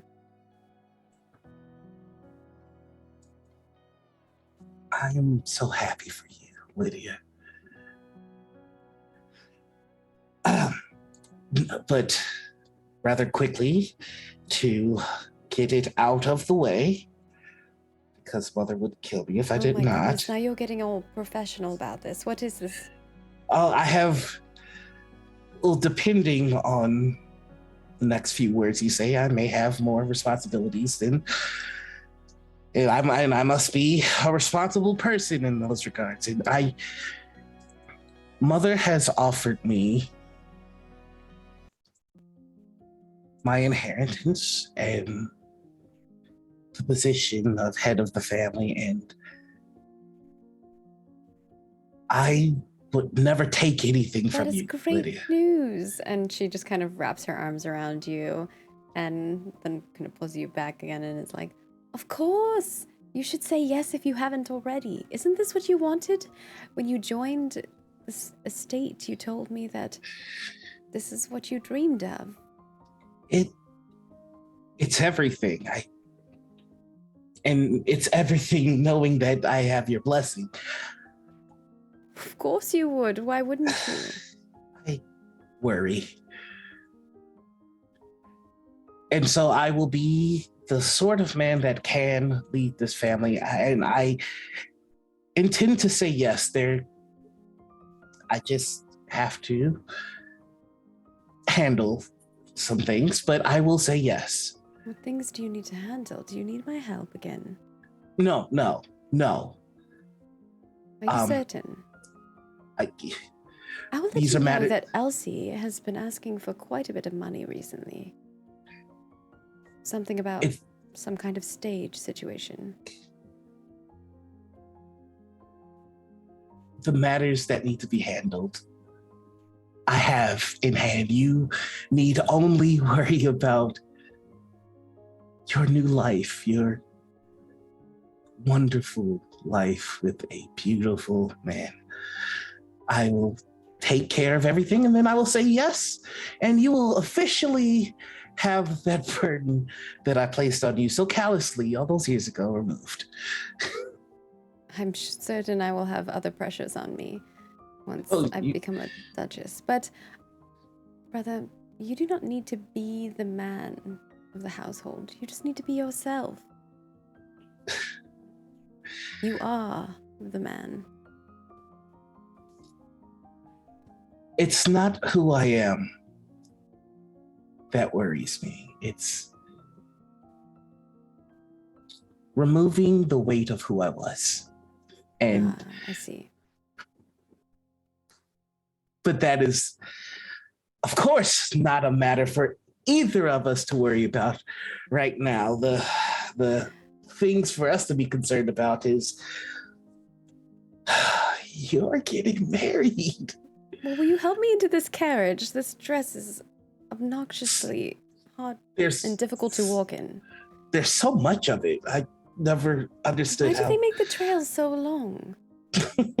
And I feel like in that moment we lose them in like Lavinia coming up and being like, "Hey, Victor, you have to help her into the carriage. Look at this," and then like corralling servants and like yelling like, "Arthur, you should already be in a carriage," and just like the household sort of just falling into this last minute of preparation, and then we pull away out to see Crawford Park in all its grandeur, and everyone exiting, small figures ready for a wedding, exiting down steps, entering into carriages that one after one take off through the long and winding driveway through the many grounds of Crawford Park on their way to the cathedral. And that's where we're going to take our break. All right.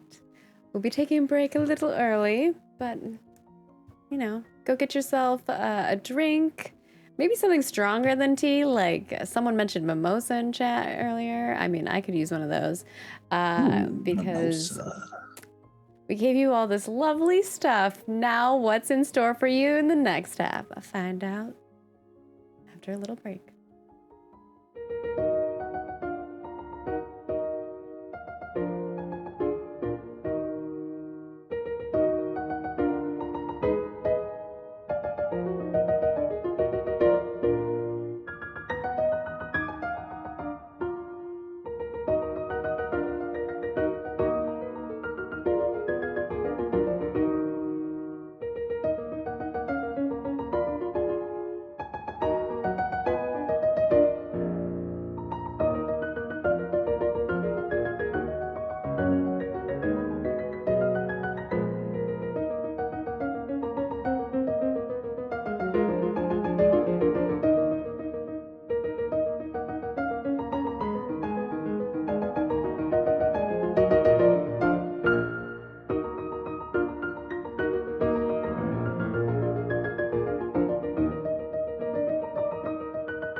everyone, and welcome to the second part of the Eaton Grange Estate Grand Finale. Please take us on this journey. We gave you all the good fields. Now, what do you think's next? Also, for those of you who are longtime Roll4 fans, this is episode 12. Just putting that out there. Yes, so the last thing we saw before our break was carriages one after another departing Crawford Park. And now we see them arriving on the other end of their journey at the cathedral. The cathedral itself is grand, old, has played host to many weddings of nobility around the country, and is sort of the expected place where the wedding of a duke might be. There is some people who have come to line the way into the cathedral itself, just as onlookers. They're just curious about who is this new duke who was not a duke until so recently and is getting married. And so people have come to see the spectacle of everyone walking in, but inside the cathedral itself, it is only by invitation. And many important members of society have received and accepted invitations, including some from the royal family, and indeed many people that even Arthur himself hasn't had a chance to meet, or has only met very briefly before this occasion.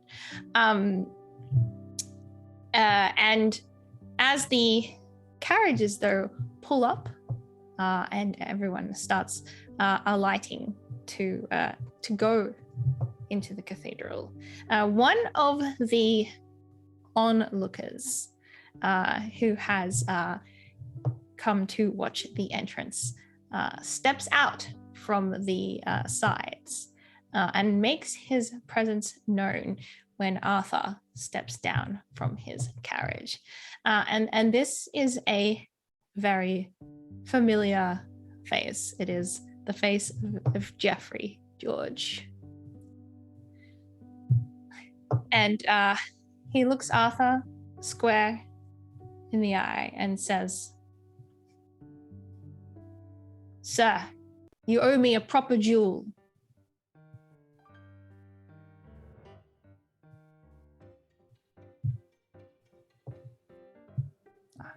Cannot hear you. Oh, I think your hardware muted. Check. Yep. There we go. Sir. George. This is neither the time nor the place for you to make such demands. It is not the occasion to do so, and it is not my place to honor you a duel. It exactly is the time and the place. After all, after our last duel, there were people saying that I cheated, that I cut a duke unduly. I had trouble with some people that I know in the village. I had trouble with constabulary coming and checking out what I was doing, and a matter of my honor have been ruined, as according to what has been said. And therefore, now is the perfect time for me to show you that I am indeed going to be the victor. You are not, for you do not have any right to request a duel of a duke. Why is that? Simply because you consider yourself too high and mighty to have to bother with matters of honor. It is that my honor is above yours at this very moment. Please do be excused, or I will have to have you removed. And he's standing there. He's clearly not going to move out of the way. He has a sword by his side, but he hasn't drawn it at this stage. What does Arthur or anyone else coming out of their carriage do? Yeah, I would like for Victor to walk over to Arthur and go, if it's all the same to you, Your Grace, I handle this for you. This is a big day for you. I would much rather my time be wasted than yours. You did. Is my mic cutting out again? Ooh, that might You are be a little it. quiet too, so maybe you Yeah. need to be closer. Check. Is that better? It sounds the same. Oh my gosh, now I'm having the audio issues. Oh, wait, no, that's better. Oh, That could just be your angry voice though, but I don't know. I'm angry. B. That could just be your angry voice, though. I'll just be angry voice the entire time. I love you, Lydia. I love you. Victor, if you could please handle this before Lydia steps out of her carriage, that would be greatly appreciated. It would be my pleasure. Jeffrey, was it if we could perhaps take this matter elsewhere? This is no concern of yours, sir. Yet here I stand, making it a concern of mine. So, if you wish to have this conflict resolved in a way that is to your liking, I would recommend that you join me elsewhere. Would you like to offer a resolve token for this? Yes. All right. Jeffrey will accept, and he will say, yeah, if you will resolve it in a manner to my liking. But if it is not resolved to my liking, you can be sure I will make my thoughts known. And he looks at Arthur, and then he will follow Victor. Where did they go? I'm gonna follow with you too, just in case you need me to like hold your coat or something. I think Victor is going to look at Chauncey and go, sword. And there's a sword in the, yeah. Sure, naturally. I mean, this is also why I brought up to Ivy that I want to be knighted. We have the sword to be knighted with. Yeah, okay, grab the sword. And I would like to take Jeffrey far and away before Lydia sees any of this. I feel like there's like a small sub crowd that has broken off and are following like Victor and Jeffrey. Just, oh, what's happening? This is something. This is the brother of the new Duchess. What's going on? And I'll egg them on too. I'll encourage the crowd to like, yeah, they might fight. You see the sword? Yeah, who knows? You should probably follow us. It's gonna be really good. And they disappear around the other side of the cathedral. Like there's like an open cross area. Jeffrey, this is the day of my sister's wedding. This is not the time for you to attempt to avenge a loss. Is there no way that we can settle this with words so that you might go away from us?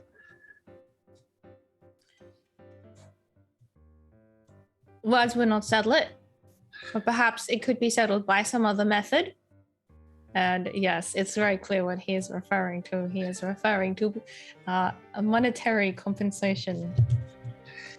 I will not trade coin with you. You have nothing that I want that I can't earn with sweat. I got a jacket if you want. We were gonna give it to Ash. I forgot. Did you forget to get? Yeah, it could go to. I've given him a coat before. It wasn't bad. Yes. No. We're not giving Jeffrey anything. I need you to make sure that Ash gets that outfit. Oh, okay. Yeah, that was important. Okay, I'll do that. Yes. Yeah. Carry on. Intimidate him. You're doing great. Thank you. I appreciate that. Quickly go. I can handle this. This is. Do you want? Okay, I'm gonna take the. I don't want to carry this. 1 second, sir. We'll be right with you. Yeah. Sorry, Jeffrey. It's so good to see you again. You're looking alive. Yep. Okay. For now, though. For now. That's good. Yeah. That's why we practice. We have to add in life to our characters. Okay. Make them believable. Okay, but yes. You better believe I gotta go. I'm gonna go. I'm gonna grab that coat. Okay. I'll have this matter settled in minutes. Oh yeah. I'll take off. Jeffrey, you will get neither coin or attendance to this wedding. Leave. Or what? or you will get the duel that you requested with a far better duelist.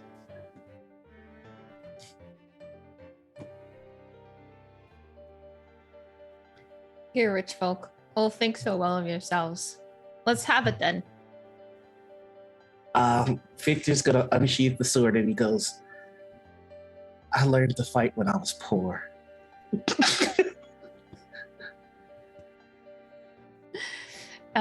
And I think Jeffrey will draw his sword and say, or you learned to fight poorly.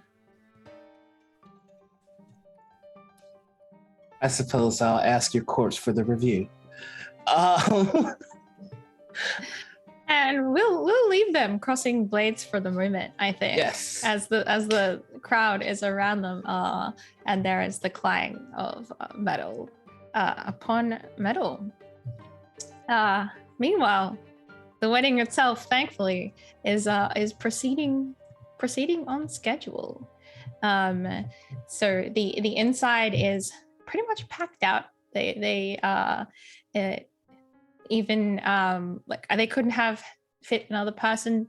The wedding itself is very much for the viewers, as opposed to for the couple. It is formal. It is everything that a duke's wedding should be. It is by the book. Basically, there is a book from which vows are read. And so they will be recited from that book. And then there is then an exchanging of rings. And all of this, of course, happens before a minister who can give the authority for the marriage before God. And so it is a very formal affair. But what I would like to do is invite everyone here to add one detail or moment during this wedding that they want to focus on. So have a think about what moment that you would like to add to this wedding. I don't know a lot about like what goes on at like a wedding like this, like dancing. So this is just the ceremony. What takes place in the ceremony? So it is very much, it's a procession. There is the entrance of the bride and the groom separately. There is the reading of the vows. There is the exchange of rings. There is a short sermon given by the minister, and that's pretty much all there is to it. I was thinking one particular moment to focus upon is the walking up of the bride.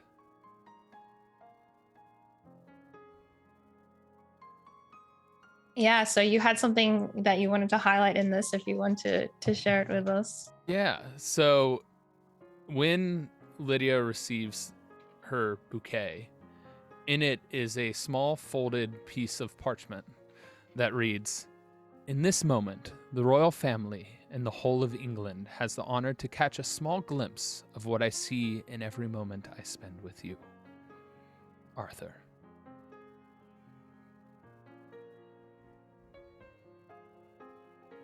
And I think Lydia kind of tears up a little bit, and then she tries to fix herself before she takes a deep breath and begins walking down the aisle.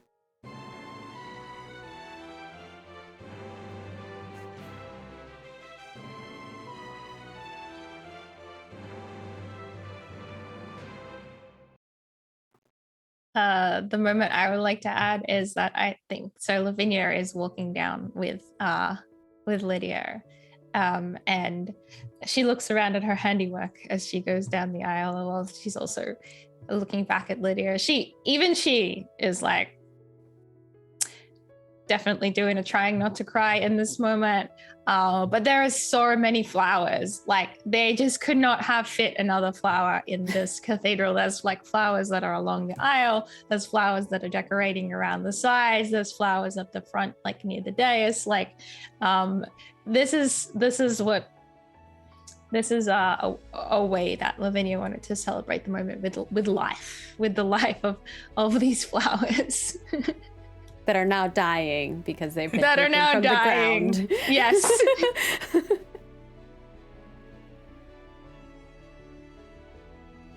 It's still really pretty, at least. It is beautiful, and it probably smells amazing. You know, like you have that like low murmur of the audience as everybody kind of like utters their awe and the soft wows of amazement.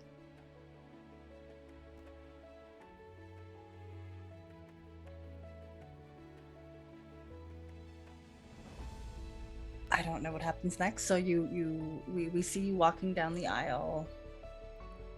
I don't know if anyone else has a scene they want to make. Yeah. I already told Haley mine. Yeah. Just a moment to add, like, we don't have to go chronologically, just anything that you want to highlight, I guess. Okay, I'll copy. I think Victor's able to make it back just in time to see Lydia walking down the aisle, and it just kind of quietly makes his way to the seat. And like, it's one of those things where he's walking to a seat, but he can't take his eyes off his sister. And there's just the biggest smile. And he only stops looking at Lydia once, and it's to see Arthur. And I think there's just a nod. I think this is the moment where it's just like, it finally hits that it's real. And I think that nod is his way of kind of saying goodbye to whatever he had and truly wishing Arthur the best. Arthur is probably mouthing thank you to you because you came back after dealing with that situation, but he will also nod while saying that. I think Ivy's watching you walk down the aisle and just in awe and so happy for you two, and then tries to steal a glance from Ash, who's the best man. Yes. So like standing next to Arthur, but just taking in the beauty of the moment and just the joy for you two. I think Chauncey would probably be sitting next to Ivy then, and he's holding onto this box that is bulky and the lid doesn't quite fit on it. He kind of tried to keep it like hidden between his legs, but if Ivy notices it and kind of like glances over a few times, Chauncey's gonna say, What is that? this was supposed to be Ash's outfit, but I forgot. I was trying to help him get the creases out. What he had an outfit. And it's kind of crumpled right now. I smushed it in a box so it wasn't so conspicuous. Well, perhaps he could save it for another occasion. No, he should probably put it on. It's in like after the I do's. Okay. Yeah. Well, maybe we'll talk about it after the ceremony. Okay. There are boots in here as well. They're just very, very smushed. Okay. Well, we can't really lay them out to get the creases out. Like it's a wedding. I feel like somebody like next to us tries to like shh. Yeah. We'll figure it out. We always do. We will figure it out. Yeah, I'm sure this is a great way for my friendship with Ash to begin, right? Yes, a good start. Yes. Incredibly well-dressed lady in an extremely expensive outfit looks over at both of you, down her nose. Sorry. Give her a nod. And then She does not nod back, but she turns back to the wedding ceremony. What about for Ash as best man? Yeah, I standing there, I think he would have a sigh of relief seeing Victor come in and be like, oh, and then probably under his breath, if Arthur could hear him, just say, I'm so sorry about that. And then also as Lydia is walking down the aisle, Ash just is in all smiles for like this event, but also most of the time trying to make eye contact with Ivy. Ivy is definitely making eye contact back. And after the introduction by the minister, it's time for vows. Yeah. And Lydia kind of takes Arthur's hand and says, "Today, surrounded by all of our loved ones and the world as our witness, I choose you, and I promise to choose you as my husband every day we wake.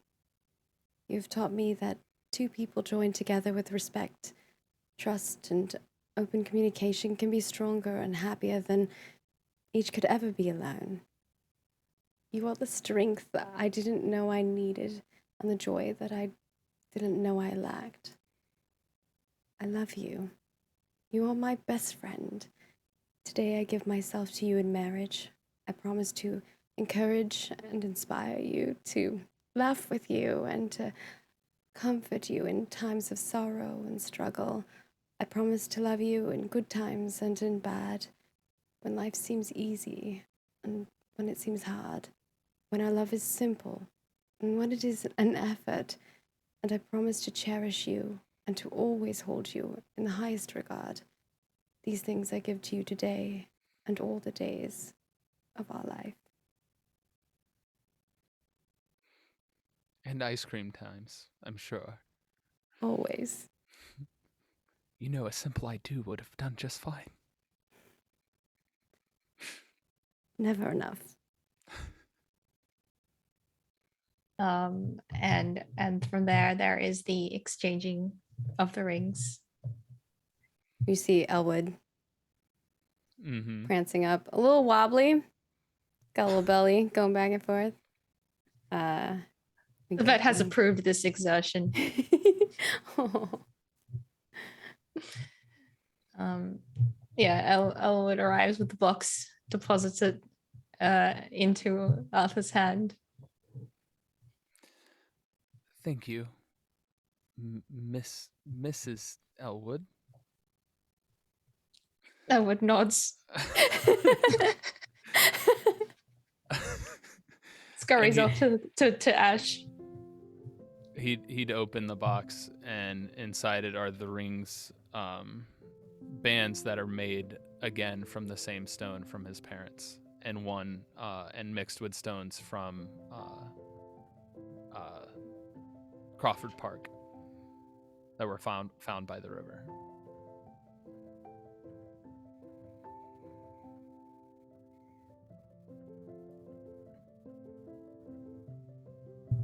And so the rings are placed on each other and exchanged. And after that has taken place, then that is then you have to listen to the boring sermon. Mm-hmm. I think During which Lydia's I'm sure like letting Arthur it drown is- out, and she's just like staring at Arthur and Oh. smiling. And Arthur is probably making jokes about how long this sermon is taking. The sermon is about taking on a new responsibility. And it is sort of a parallel of both the new responsibility of marriage and obviously Arthur's new responsibilities in his position.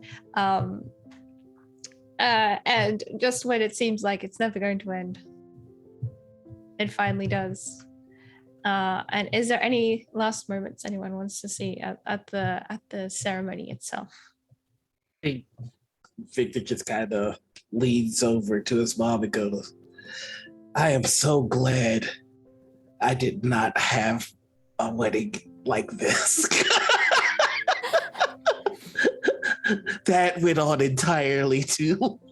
He's just talking about the guy, the priest. He's probably Yeah. like full of tears. Like, this is the best moment. Aw. Like, how dare you? Yeah. I think in the moment where it's like, speak now or forever hold your peace, Arthur just places his hand on the hilt of the sword at his hip. and just scans the crowd. Lydia's Could like I? rolling her eyes. Could I play a monologue token? Ooh, on who? I want one on Victor. Oh. Ooh, it feels right. I have one I want to play then too. After. Yeah. So if this is kind of after he leans over and makes the joke to Lavinia. But in his head, it's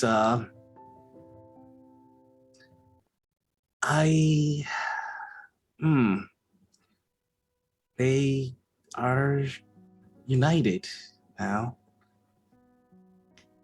It's part of the family.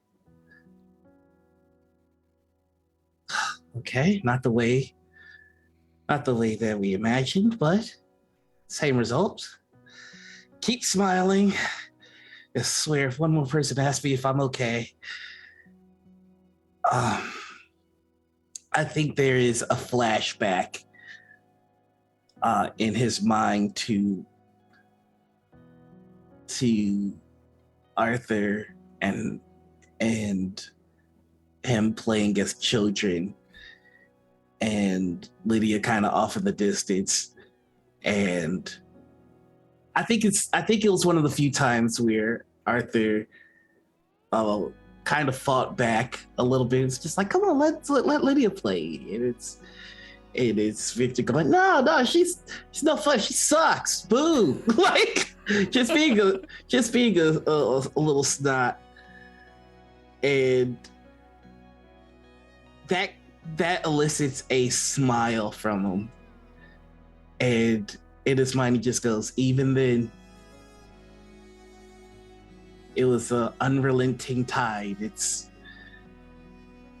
was a force that couldn't be stopped. And thank God for that.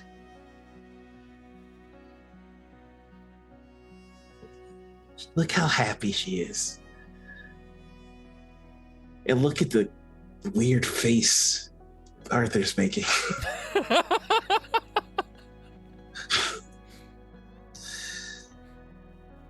Yeah, this is the way it was supposed to be.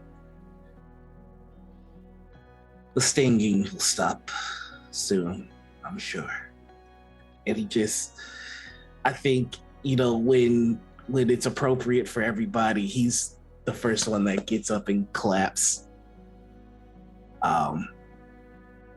And there are tears in his eyes, but I think these tears are a little less bitter and a little bit more sweet. I think that's like when the bells chime and they're like kissing.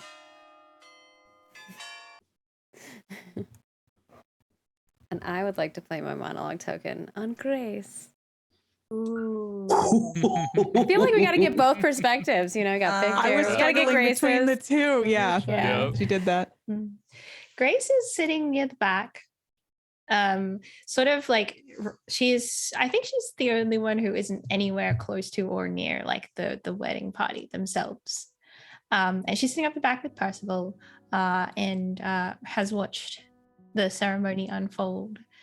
And I think that she's thinking to herself as she watches that same moment where Arthur is making a weird face.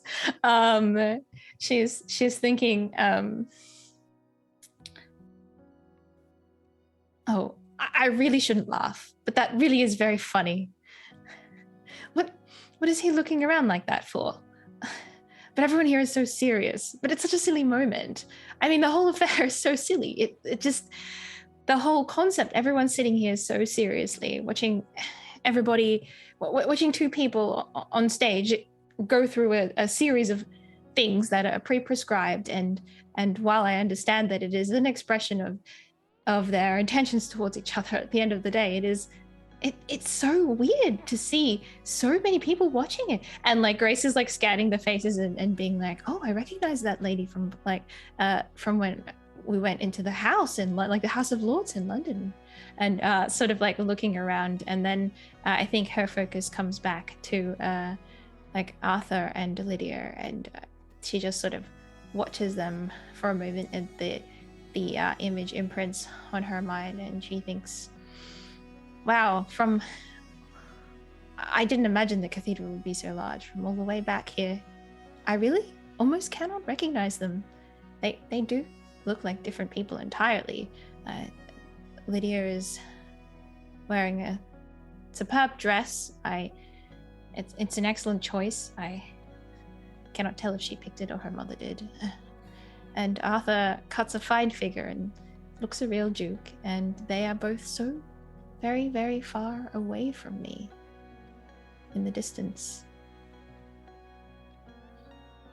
And I think like she kind of looks at Percival out of the like corner of her eye in that moment, and kind of like I think sort of he notices her looking and kind of like gives her a bit of a smile, and then returns his attention to the ceremony. And then she says, I've always been one to worry about things that are so far in the distance, but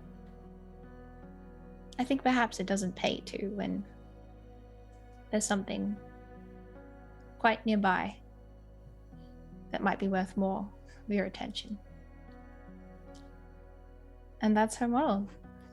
Oh. I want a happy ending for everyone. Okay. And with that, yes, the bells chime and the couple make their way out of the cathedral.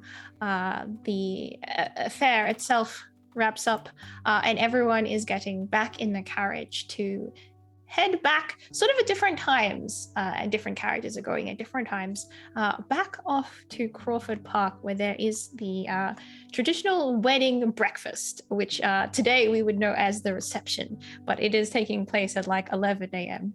And although breakfast foods are to be served, the real purpose of it is, of course, to celebrate / make fun of the bride and groom, and have the speeches, and perhaps drink a few cups if you need such a thing. It is not inappropriate to drink at 11 a.m. on this day. Mimosas. When does the flower catching happen? That Walking out, right? Oh yeah, that would be before, right?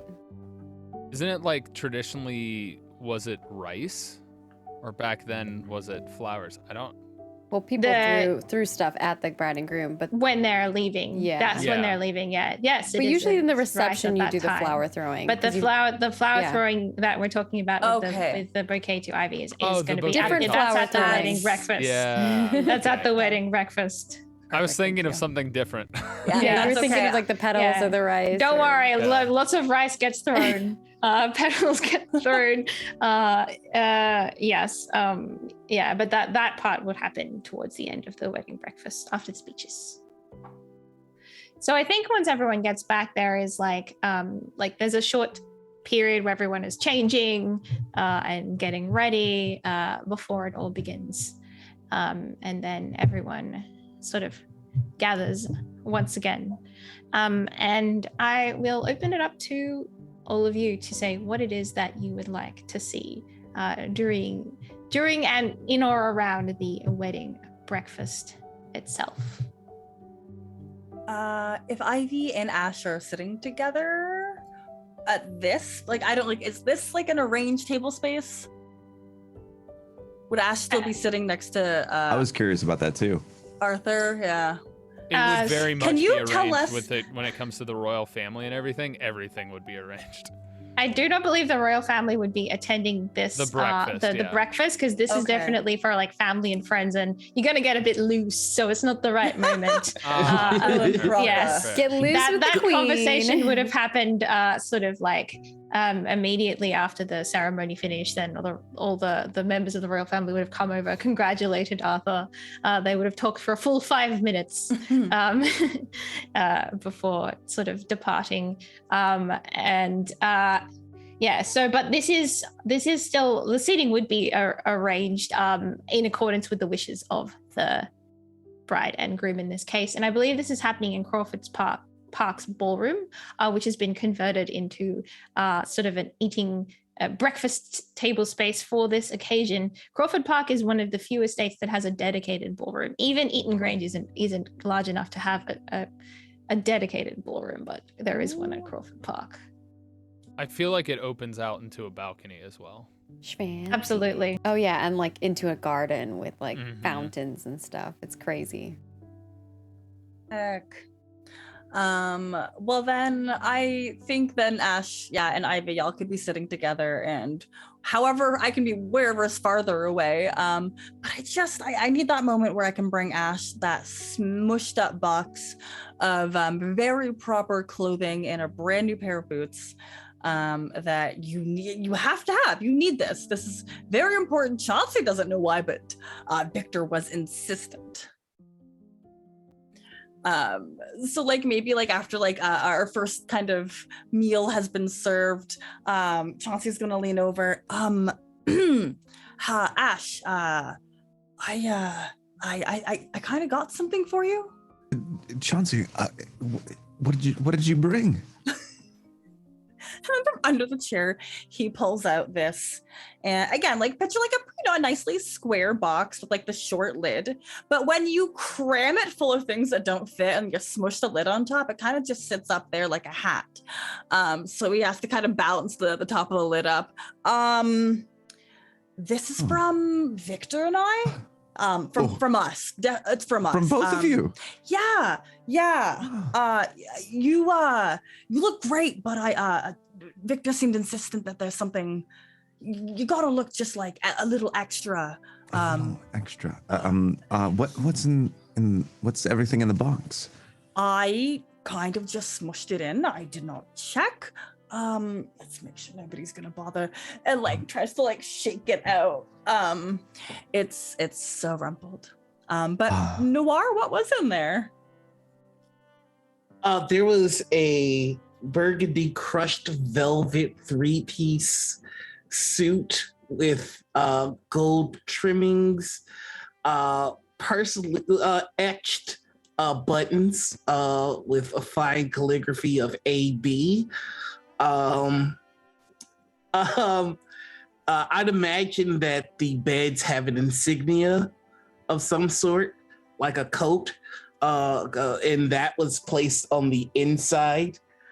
And also, as a special little treat on the inside coat pocket, there is a matching similar outfit for Elspeth. Oh. Happy I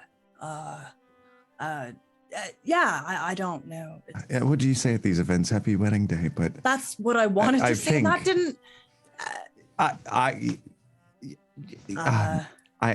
Chauncey, that means a lot, actually. Have you seen Tom around? Maybe Tom could help out with this.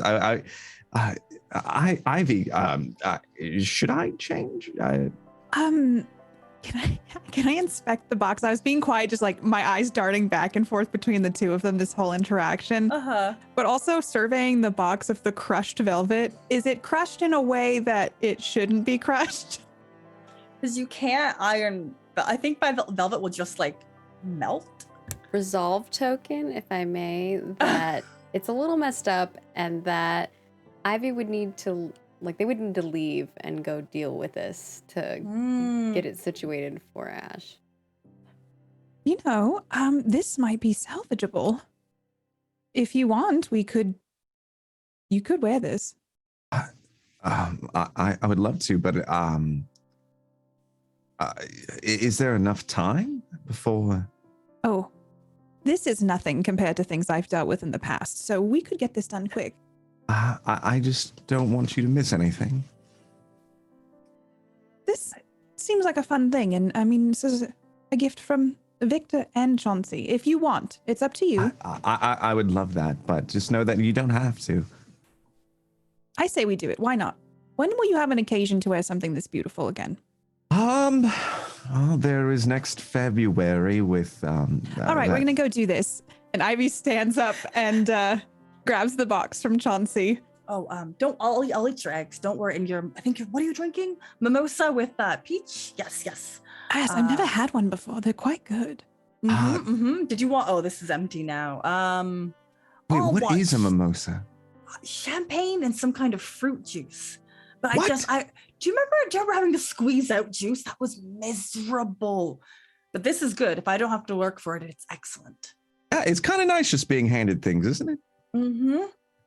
Makes you appreciate it, though, having done it yourself. Oh my god. Yeah. I feel Oh, yeah. spoiled. A We little. are a bit spoiled. Yeah, speaking of which, go put on the velvet that was crushed with intention. Yes. With intention. Mm-hmm. Not accidental. Meanwhile, I think Lavinia, who's sort of like organizing the run sheet, I suppose, for this breakfast, the Countess takes a moment to talk to Lydia. Lydia, darling, have you seen Victor? The speeches are meant to be next, and he's not here. No, I don't see Victor or Ash. I think they're both supposed to make speeches. The brothers, you know. Honestly, I was very clear. I told them both exactly what time the speeches would be. I told them what order they would be in, and I haven't seen Victor at all since we got back. This is. I'm very sorry, my dear.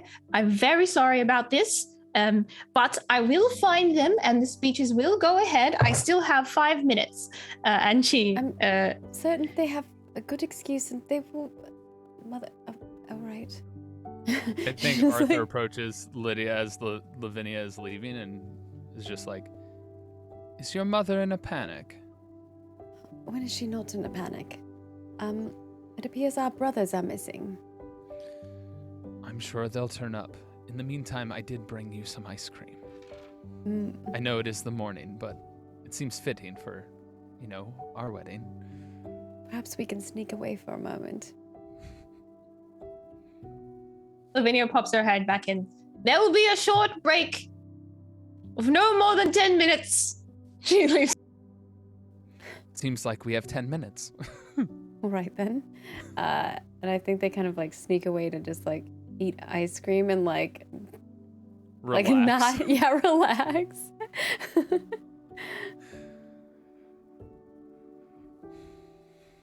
It is nice to get away and breathe. The ceremony was beautiful. I just feel bad that I didn't prepare as much as you did. Sorry. It was beautiful. Thank you. Well, you inspired it. You're my muse, after all. Like I said, an idea would have done just fine.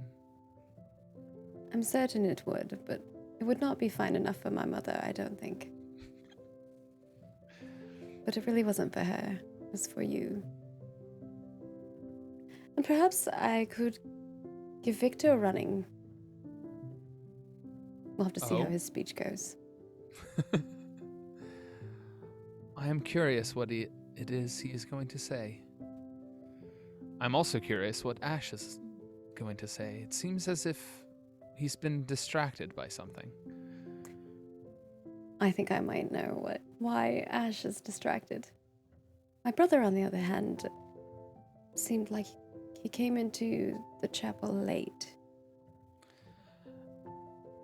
Jeffrey George tried to interrupt. He what? Your brother interceded on my behalf. Interceded in what way? Well, Jeffrey was wanting to duel me again, and of course, I told him it was not the place, nor the time, nor would it ever occur. Did Victor duel him? Is that why he's missing now? I don't know what happened. I just know Victor handled the situation in a way so that you would not need to worry. And But nor now would I it am look... worrying. I have not been worried this entire week until this moment. Well, he had returned to the ceremony, I did see him, so he has been about since interjecting in that sense, so I don't know where he is now. He did say, when he spoke to me beforehand, that he would have to step away for a moment. It wouldn't take long, but perhaps it's taken longer than he anticipated. He said something odd to me too, about needing to deal with something before he could give my mother an answer. Oh, my mother's offering him the count. You see Arthur take a deep breath, and it's like, I do think that he has earned it. I do as well. If it's Though- okay at that moment. Oh, sorry. Oh, go ahead. When it suits you, I think Grace will find both of them. Okay. I think she says, though he seemed a bit distraught. Said he needed to deal with something first.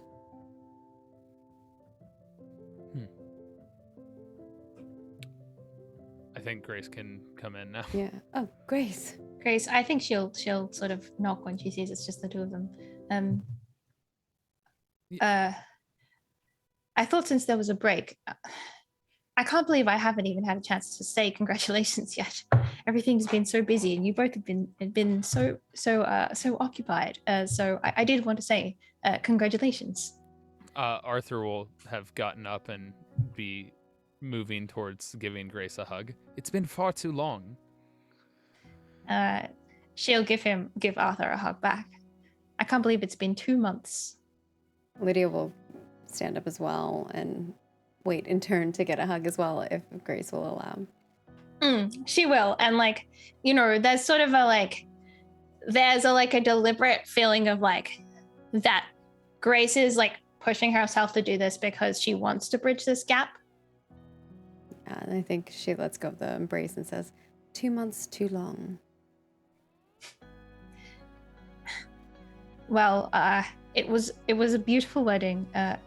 Lovely words were spoken. Arthur, you looked very much the part. And it is the beginning of your new life together. Another step forward. And how was your travel to London? How has that been? And your studies? It's going well. I've arranged a pupillage, so it should not be too long now. Another few months, and I shall be officially able to take the bar. Ooh. And then, Do let me know if I can aid in any way. I will. As they say, it is awfully hard to get your first job, so if you have any minor affairs of the state that need taking care of in court. Perhaps pigs that belong to someone else who have traversed on your land. Well, if there were pigs that just joined our land, well, could they not be our pigs now? Such is the argument I would put before the court. Very convincingly, I assure you. It seems we are set to inherit some pigs then, I guess. I congratulate you both once again. And I think they just have a good laugh at that. Yes. I'll leave you to it, but congratulations. I look forward to hearing more about how your schooling goes. And do feel free to interrupt any conversation in which either of us may be bored. Oh, please. If I have to talk about the weather one more moment, I would welcome pigs any moment. But haven't you seen? There might be a turn. And then I think she will sort of nod and lead them to their conversation and go out. Meanwhile, Ivy is having quite good luck with restoring this outfit. And as she is working on removing the creases, I think she has had to go downstairs and ask a servant to bring the correct, equipment for the occasion. And so they've come up, and there's two of the. I feel like there's two of the downstairs staff who are also helping her so they can do this in a timely manner. And as this is taking place, Ivy catches sight of Victor, who looks like he's about to leave. Yes, if you push on it like that, yeah, that'll help get it out faster. I'll be right back. Victor, I haven't seen you yet. Ivy, it's good. It's wonderful to. Oh, is that? Yes.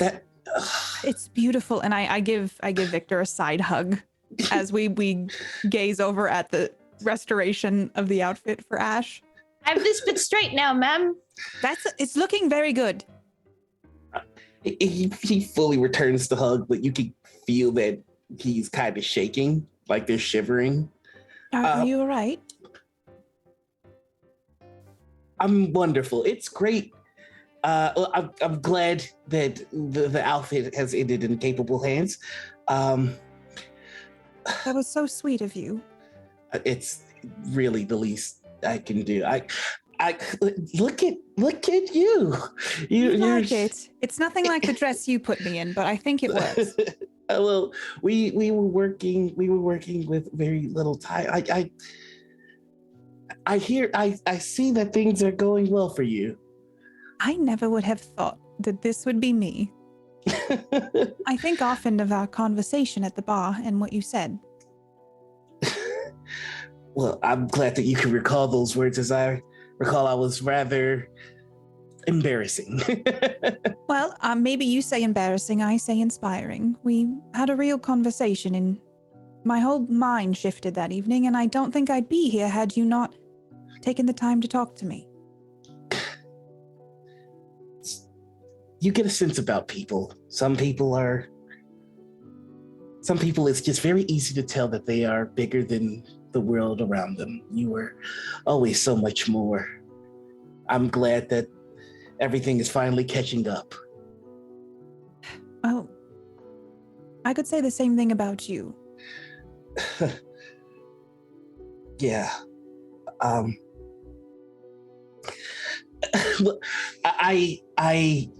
I best be. Are you all right? I can. Huh? I know I keep asking. I can tell that you're not. Is it the wedding? Was it hard today? It was actually rather beautiful.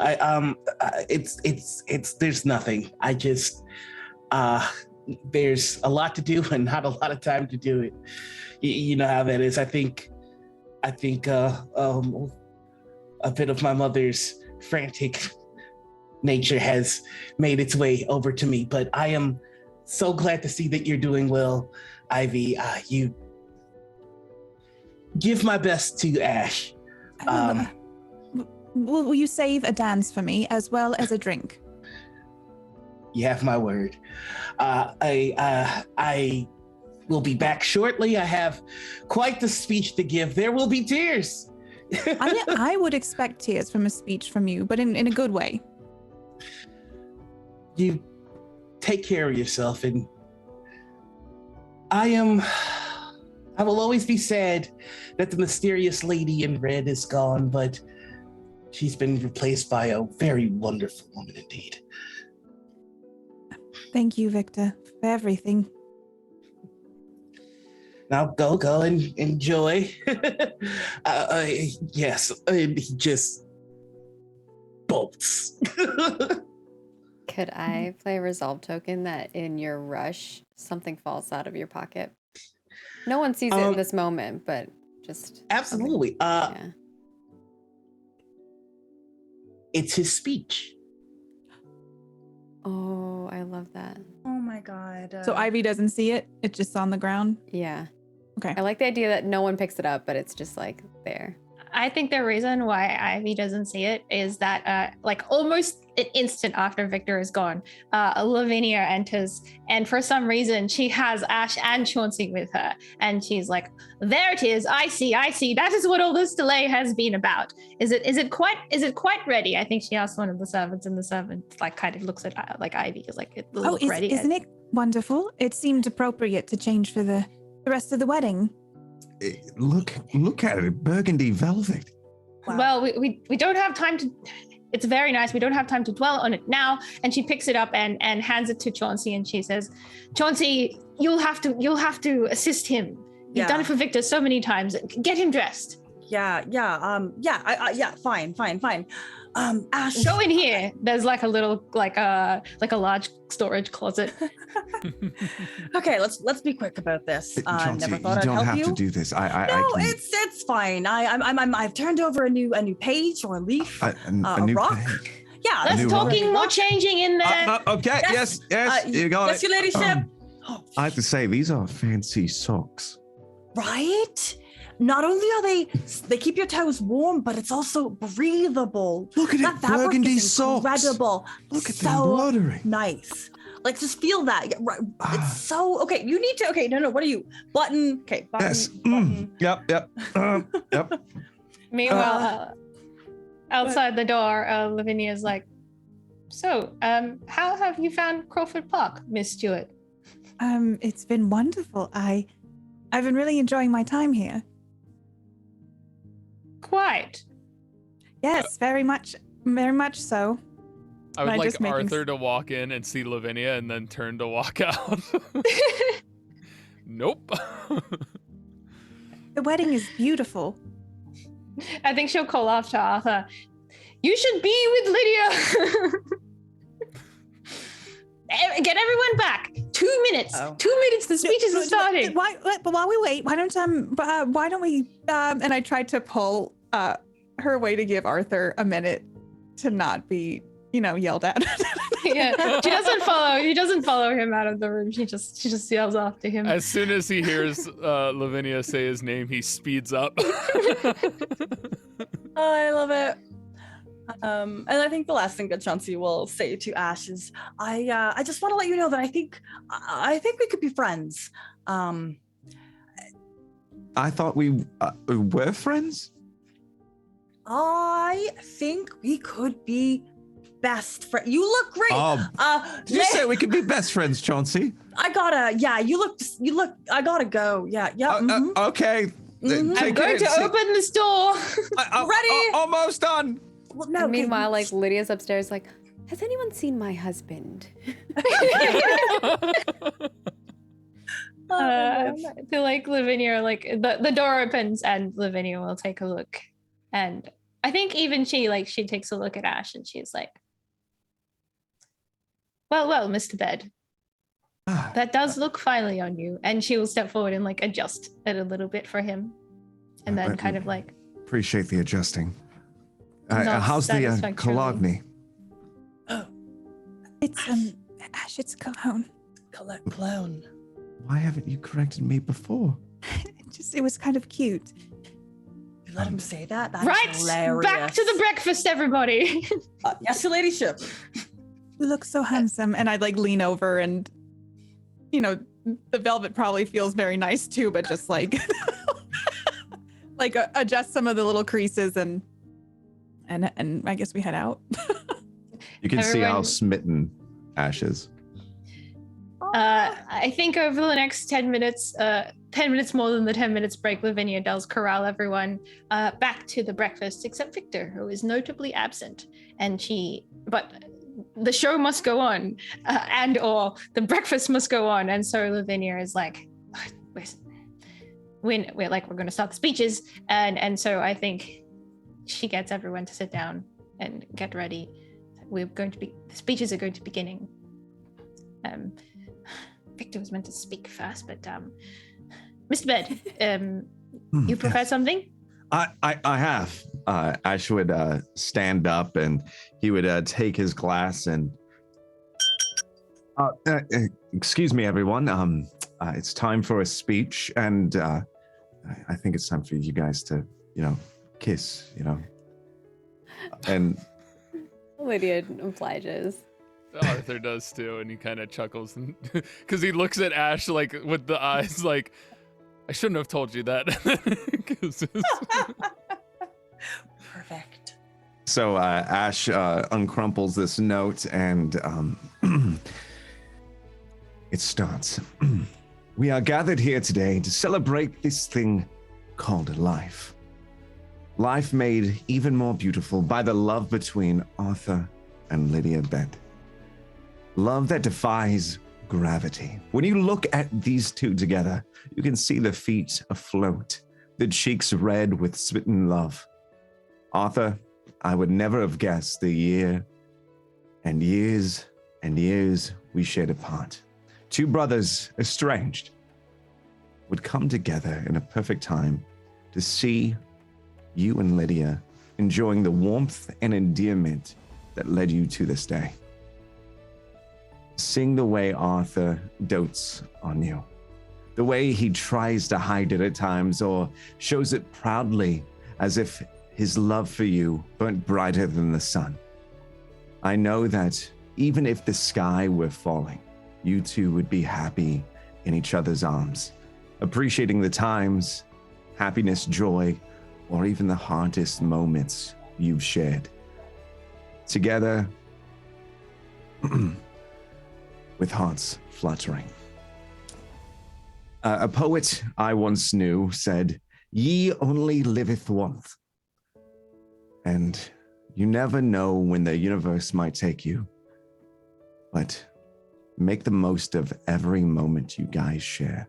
And to everyone here, if you find love that is even as an ounce of the pureness and happiness as these beds share, do everything you can to nourish and show your appreciation to them. And then definitely Ash would take a look at Ivy. Now, if everyone could raise your glasses or tankards to Arthur and Lydia, sharing this beautiful moment here. Cheers. Were there any... During that speech, Arthur would have pulled Lydia closer to him. Oh. Lydia would definitely be like leaning in. Yeah, Ivy's goo eyes. Like the anime, just hard eyes. Like, oh. Yeah. I just picture Puss in Boots in Shrek when he does the face, like, Oh. Yeah. Yeah. Oh, that was good. Were there any other speeches to be made other than Victor's, who is absent? I'm sure our mother would make a speech. Yeah. I think she was planning to go after Victor, but since he is not in attendance, she stands up. Hello, as you will see, I am not Victor, and yet I find myself having to perform one of his most necessary duties. Unfortunately, I have not his wit nor way with words, so you are stuck with my dry recollections. Since Arthur first came into our household as a boy, I have always been very fond of him. And indeed, as the years have passed, I grew to see him as part of my own family. And so it is with a great joy that he is now officially a part of my family. And of course, my wonderful daughter, Lydia, who was so kind as to indulge me in a great many respects on this day. But is everything you could have hoped for as well. And I know your father would be very proud of both of you. That is all I am going to say, and I am not about to cry. It is just the... and she sits down.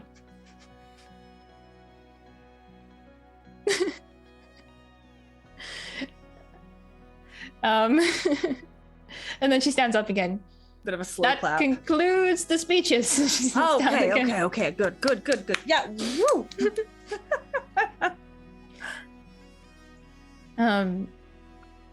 There will be another course, after which there will be dancing.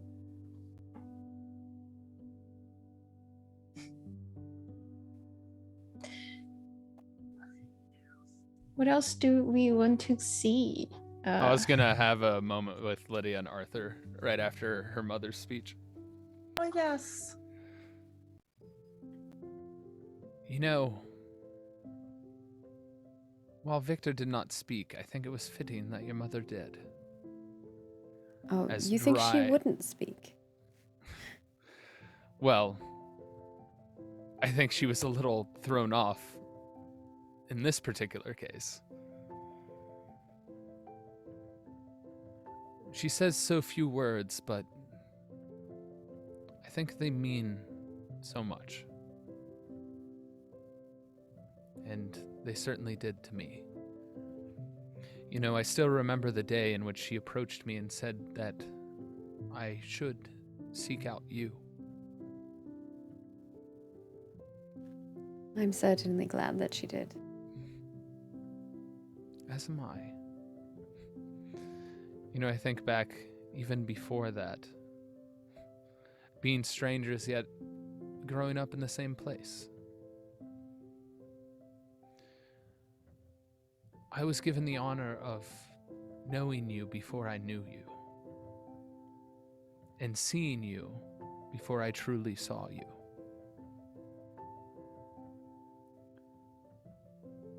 As much as I would fight your brother to allow you to play with us, I'm glad that he refused, so that I could graciously see the person that you are in the time that I did. Perhaps you would not have liked me the same if you knew me then in the same way. I would not know if I could fall in the way that I have, or if I would have seen you in a different light. And are you? Perhaps this would not have worked out that way. And I'm so incredibly thankful it did.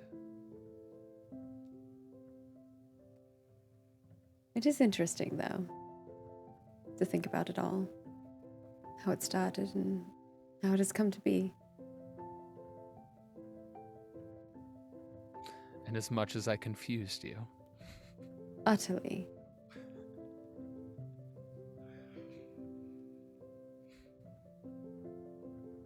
I do worry, though. It's About? unusual for Victor to miss an opportunity to speak. You said that he would only be gone for a short bit. Yeah.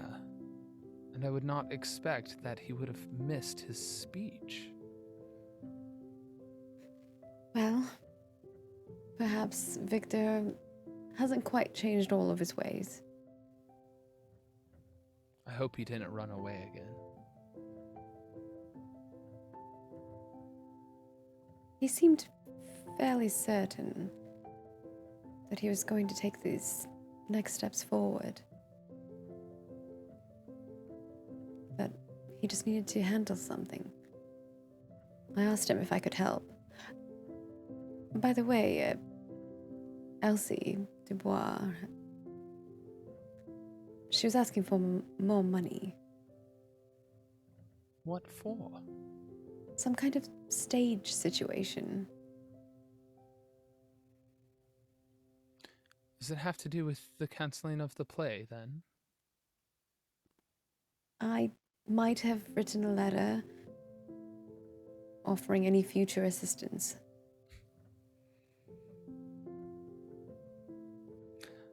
You know, if you didn't go around punching people, then I wouldn't have to do that. You're right. Maybe it is my fault when Porthos' head hit the stage. It may have created a dent. It's not something to be proud of. I'm not proud of it. I was merely coping with humor. I'm certain of that. I think they can hear, like, next to them, like Lavinia is saying to Jane, Victor and Lydia's aunt, I'm going to, when Victor comes back, boy, I thought I was done giving him talking tos at his age, but this is one he's not going to forget. And Jane is like, I'm sure something important happened. But then I think that the next thing before the dancing starts is, of course, the throwing of the bouquet.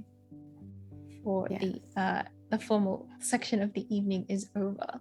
Lydia goes out into like the veranda area where like you can see the park in the back with the garden, and she kind of like gets ready to stand over in that area and kind of says to everybody,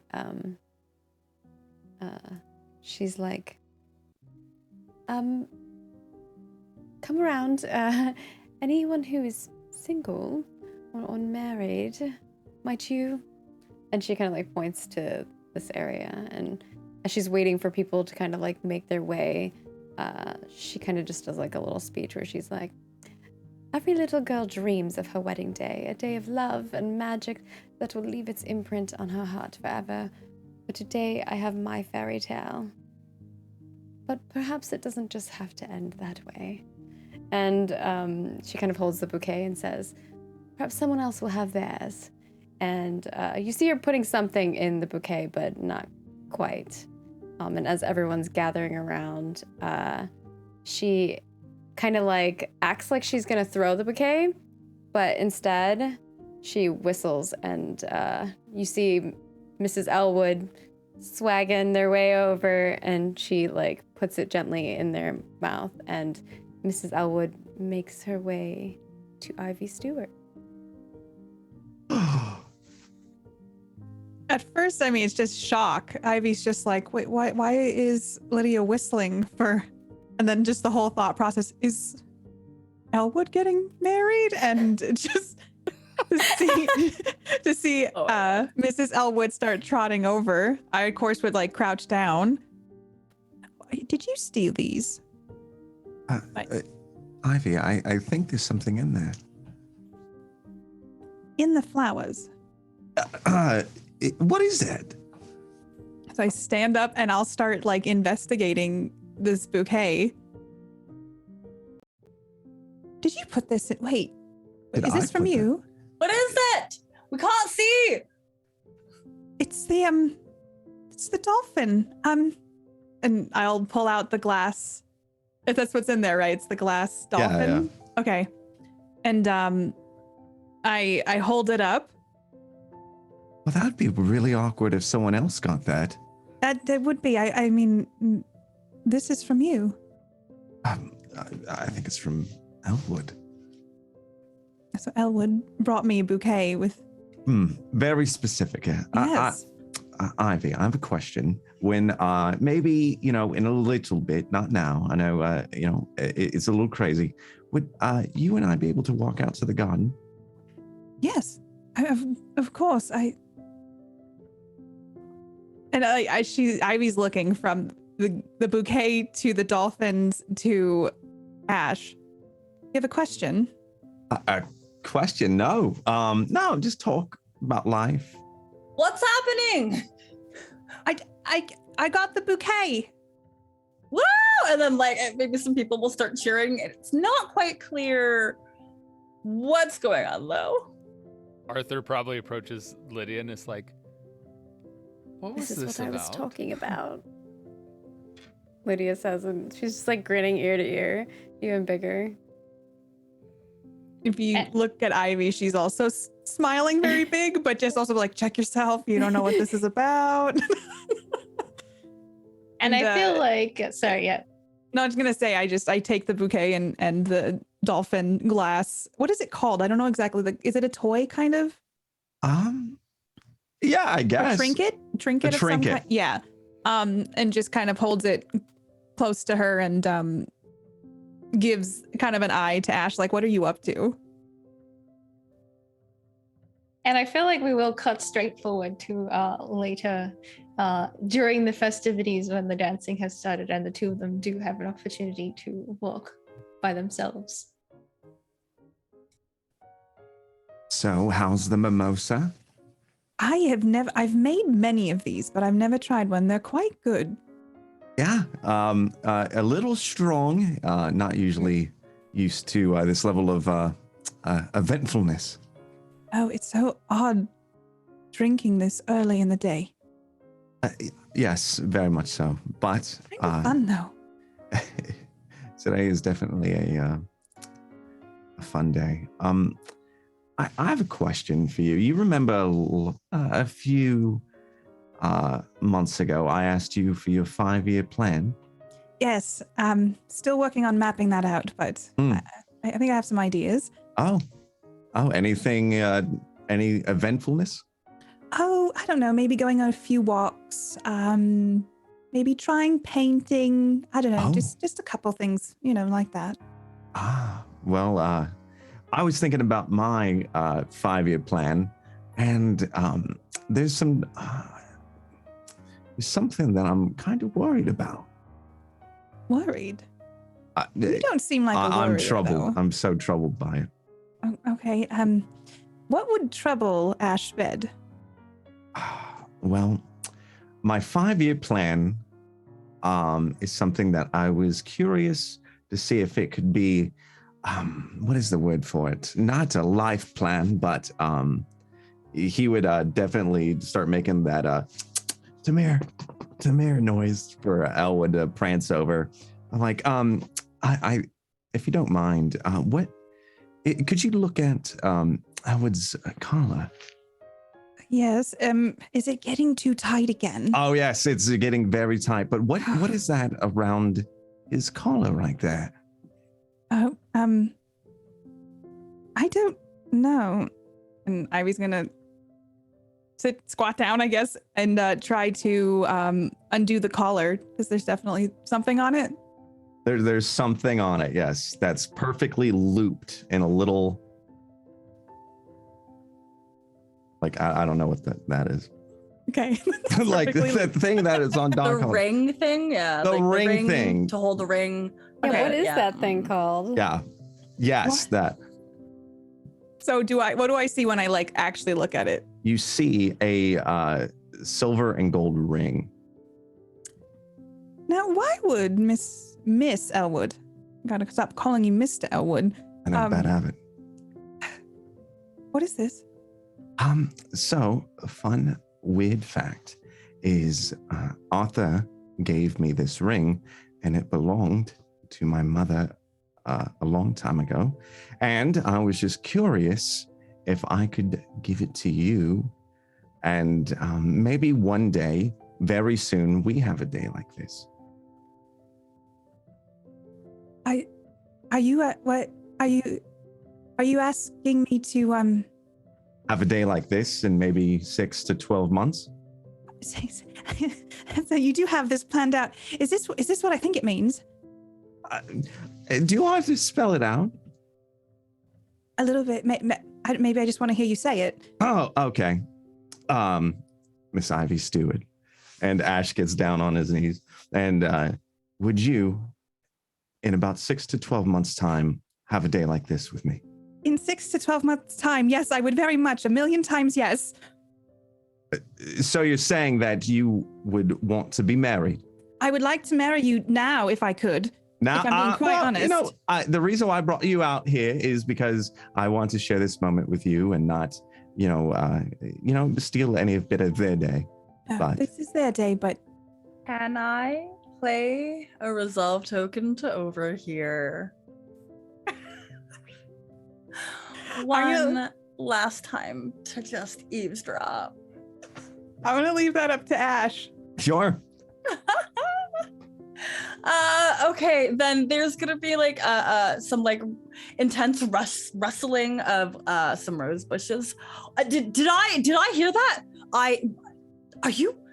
Congratulations, the two of you are gonna get married, like in union under God. Why are you in the bushes, Chauncey? Why are you in the bushes? I was doing some thinking. in the bushes. Yeah. I was walking through, past the bush. And I Was heard it your like voice. meditation in bushes to become one with the earth? Not even close. Oh. No, but congratulations. This is brilliant. Really, you don't want anybody else to know? It was more so just not private, but just a moment. Can I help keep one organize last- the wedding? Is that a thing? First, will you just keep one last secret? And maybe Yes. tomorrow you can tell everyone. Yeah, Okay. just not today. Just not today. Okay. And of course you can help plan the wedding. I can't believe I'm getting married. I'm getting married to Yes! Ashbed. My ex-rival. You called me a possible best friend. We're getting there. We're not quite best friend, but Did like that actually happen? once you dress the person in a closet, well, there's a really important person outside. It's kind of, that is advances the friendship. It's a connection builder. Yes. Yeah. That is grounds for best friendship. Mm-hmm. Yeah. Mm-hmm. But if you could just keep this a secret just for today. Yes, absolutely. I've been looking for Victor though. Has anybody just? I have not. No, not since the wedding. I saw Okay. Victor leaving earlier. Said he would be back. Well, he'd be back. Yeah. He was in a rush though. Where could he have gone? I don't know. He was He wouldn't had leave just- with me. I asked if he wanted to get a drink, and he said no. Not. he was last in the what was it, the foyer where we were like taking care of the outfit you got. So that was where I last saw him.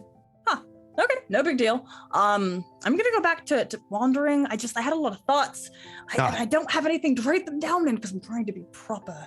Have you noticed that my posture? It's makes me look. I have an taller. extra notebook in my room if you want to grab it and you can use that. Could I? Yes. You could just have it. I'll give back whatever pages are left. You can keep it. No. If there's like 2 or 3, it's worth it to have. All right. And will you go get that? And I'm gonna enjoy this moment. Yes. With Congratulations. I'm sorry. I don't eavesdrop anymore. I mean, congratulations. And like, he's gonna run away. See you, Chauncey. So Ivy, would Yes? you like to get a drink and celebrate us? Yes, I would very much like that. Should I put this on or should I? I say tonight. you do whatever you want. If you want to, you do it. I will put the ring on, but just try very hard to not. Maybe I have gloves and I will hide it underneath the gloves. It's our little secret just for tonight. Look at you, a spy of sorts with secrets. Ooh, this does feel kind of undercover. Undercover. Well, let's go get a drink, and I think Ash would try to get a smooch. Oh yeah, Ivy was trying to hold back when Chauncey just came out of the bushes. So a smooch, and then definitely like links arms and like kind of leans into Ash as we head back. Just beaming. Like if you saw them coming back, she's just like huge smile, like why, very noticeably excited. If I can, I would imagine Lydia filled Arthur in, and they're probably both watching and sharing, whispering we're secrets to each creeping. other. We're waiting. We're like, Yeah. do you think she said yes? I'm certain she had to have said yes. Oh yes. Let's just wait until they come out. Obviously, we no need to make an announcement. Although a distraction would be great for us to slip away. But I think that as they are waiting and the day continues, several hours have passed since Victor left at this point. And somewhere towards the wrap up of the wedding breakfast, when the guests who have been invited have left and the guests who are staying there are continuing to enjoy their day, Tom shows in a gentleman in a neat blue sort of overcoat and waistcoat, and he has a tall black top hat, but he's taken it off, and he's holding it in his hands, and very shiny buttons, and he looks very grim. And Tom shows him in and says before he takes him over to Arthur and Lydia. Tom comes over and he says, "If you'll excuse me, Your Grace, there's a gentleman here wishes to talk to you. He says he's from the constabulary." why would they be here on this day? Yes. Do you think Jeffrey showed up and did something?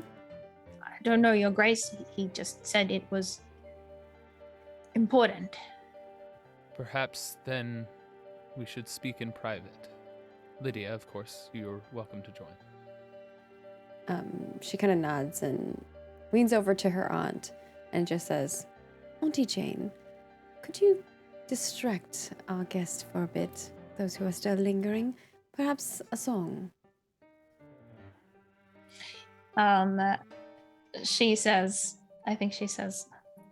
bit of music is always welcome. And she'll go do that, but you can see the concern in her eyes as she can see across the other side of the room who's waiting. And Lydia will come back to where Arthur is and put her arm around his and follow. And Tom will sort of show them into, I think, one of the small, very quiet private drawing rooms that's probably attached to like a bedroom that's empty at this time, and takes the gentleman in to see them, and he gives a big bow to Arthur and Lydia and says, I understand it is your wedding day. I am very sorry to disturb you. But I have important news and several questions that I must ask you, and some of those in attendance today. Yes. You may wish Certainly. to sit down. Arthur will pull out a chair for Lydia and probably remain standing himself. Lydia shakes her head and she's like, I don't need to sit. What is the news?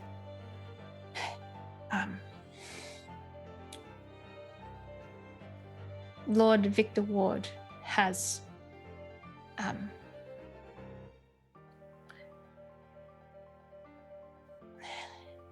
passed Spit it away. out. No. It can't be true. His body was found in the theater with an injury. We Lydia suspect collapses foul into play. Lydia collapses into the chair, her hands and like her head in her hands and just like hysterical. Arthur probably immediately goes to comfort her, but is also without his wits at the moment. Sorry to have to share this with you on such a day, but time is of the essence. And if there was somebody behind this, it is essential that we apprehend them as quickly as possible. Are you certain this is Victor? Lord Victor Ward. There has somebody, an acquaintance from the theater, identified his body.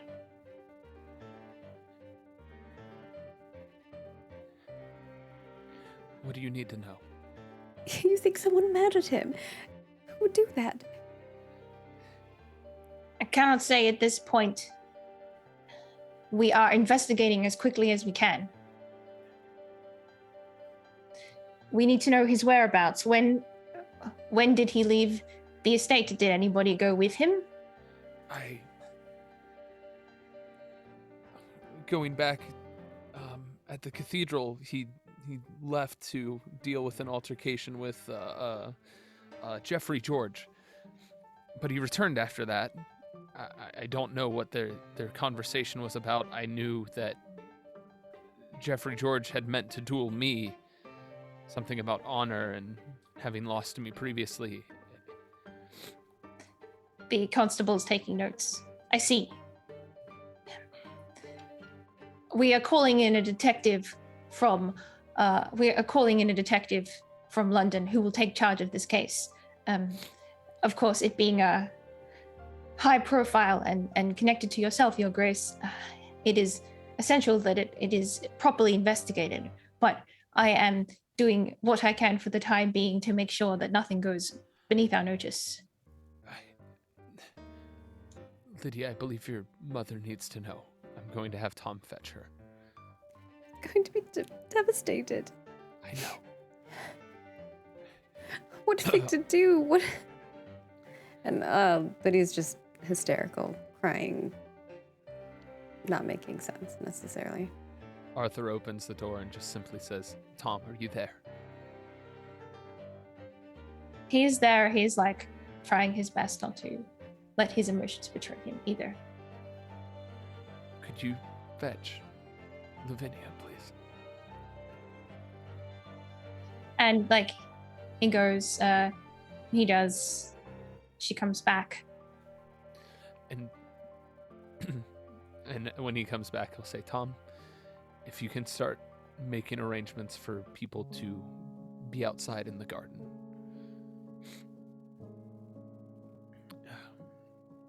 What do you mean, Your Grace? We will need some time, and I believe the party needs to end early. Yes. I will organize the carriages.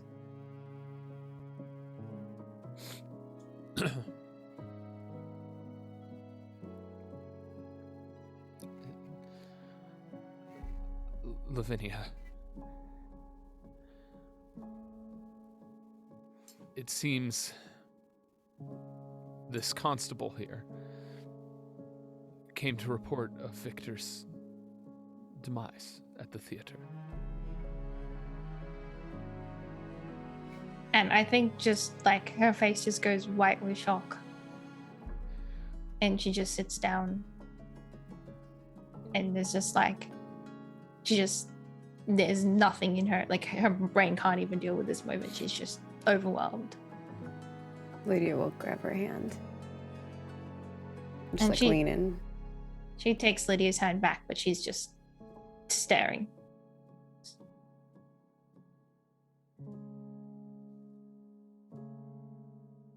The only thing I can speak to is that Victor had told me he had to deal with something between the wedding and the breakfast, and he needed to step away. I did not see him, if not for a moment, when we were in the carriages coming back here. I do not know when he left or whereabouts he left. I knew I should not have let him out of my sight. I knew something's wrong. Why didn't I? Why didn't I do something? It's not your fault, Lydia.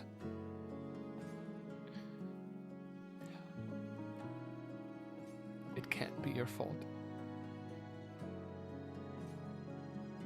And I feel like the constable sort of like, he takes a deep breath as he is seeing this unfolding. And then he says to Arthur, with permission, Your Grace, we would like to conduct our investigation here. Speak with Tom. Everyone should be out in the garden now, and he can arrange for them to come in, and you can speak with them individually. We will need to look through his belongings too, in case anything might be revealed. Absolutely. Perhaps seek out Chauncey first. Chauncey Chimney. His valet. Thank you. I'm sorry. And he will bow again and leave the room.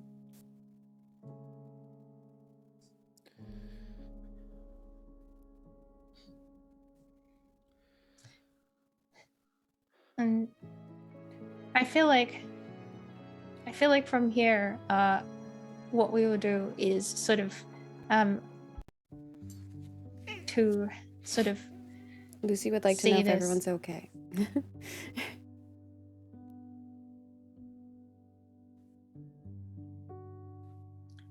I would like to see sort of like just one little moment or vignette for each of our characters during the rest of that day as we see them having heard this news and sort of like processing it.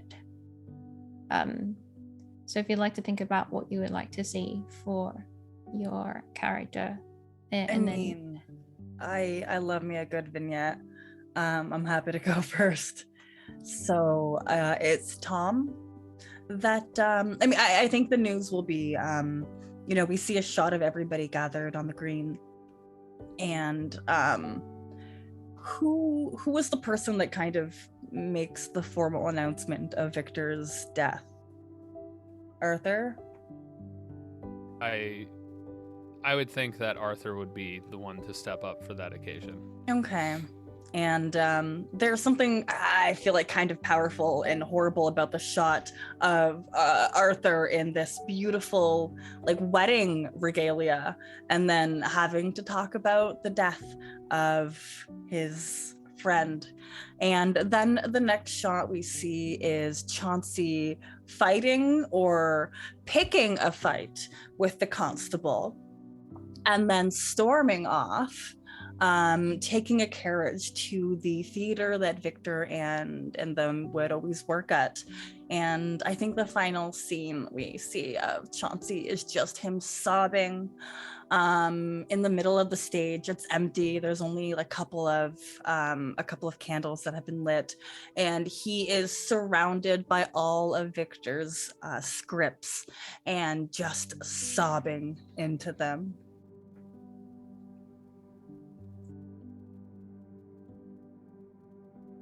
Assuming Ash and Ivy are together. And so, like, I mean, Arthur comes out and does this. It's like, for Ivy, it's utter shock. And just looking over at Ash. I just talked to him.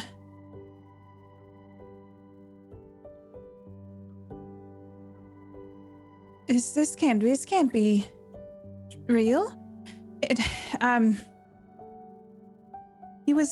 He was off. I should have.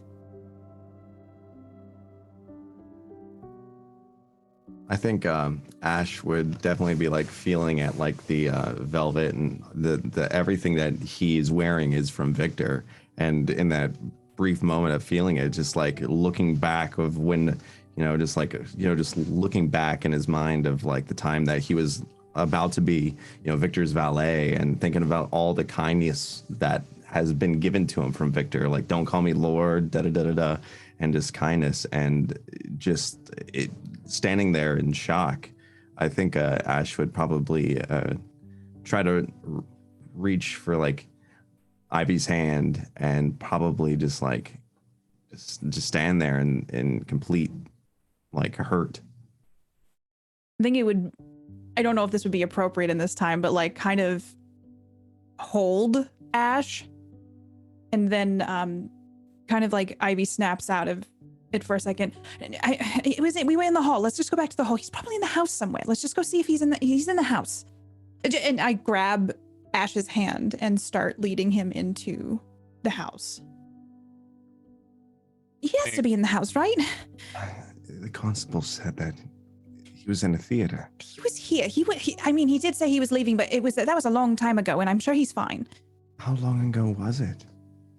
I don't know. I've lost track of time, and I've been not thinking about that.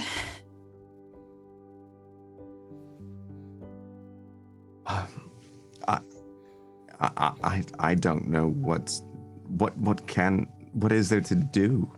Chauncey's going to be devastated. Chauncey probably is devastated. I think everyone is devastated. So I'm just leading Ash through the house to where we were fixing up the crushed velvet. We were right here. You were getting, everything was getting sorted with your outfit, and I was standing here, and he was saying he had to he'd be back. He said he would be back. He said he would save a dance for me as well as a drink. Why did he have to leave? What happened that it was so urgent for him to leave? Victor is a man of many stories, and I just assumed it was another moment in the epic life of Lord Victor. And we'll leave them there for a moment, because I do want to see their reaction. What do we see of Arthur and Lydia? For Arthur, I would go to the announcement first. Attention, everyone. I know this. You've been talking amongst yourselves as to why perhaps you were pushed out into the garden. It is with a heavy heart that I must inform you that Lord Victor has been found dead. Each of you will need to speak to the investigators in attendance before you are allowed to leave. And unfortunately, the party does need to be cut short, as this has obviously sombered the mood. Please understand you are still welcome to stay here, as all of you have, and have been invited as such. But please respect the family's privacy more than anything else right now as we continue to figure out what happened, and I will be with them. If you need me, Tom will know where I am. And he would gesture to Tom Morgraine. And immediately he would just walk back in and go immediately to Lydia and just be by Lydia's side the entire time. Yeah, I think Lydia and her mother are just probably in silence, sitting there with the constable, and just Lydia's crying and just leaning into her mother. I think she wants to hear what everyone has to say. Like, she's going to be determined to figure out what happened to her brother. I think that like Lady Jane will bring tea, make sure tea is brought up, and leave the family to the moment of the investigation. I don't think Lydia drinks or eats anything. I don't think Lavinia does either. Arthur will probably be just doing his best just to be there and trying to get her to eat and drink.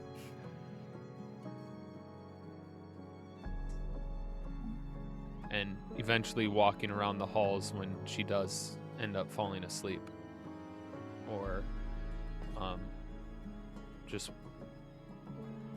is otherwise preoccupied or wanting to be alone or anything like that.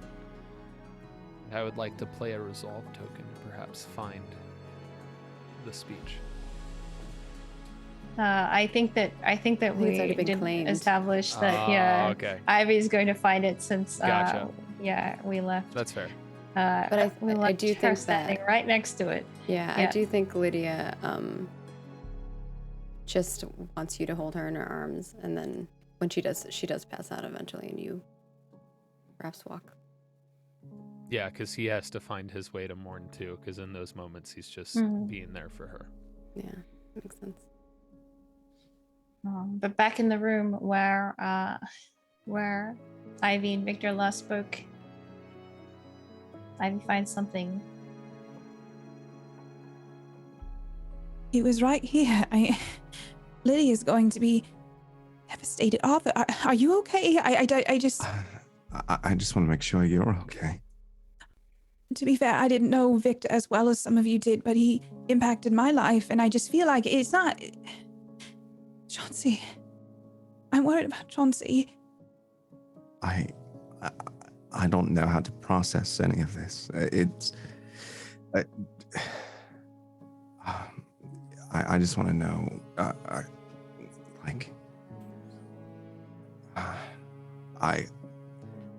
I want to know, do you think it's true that he's gone?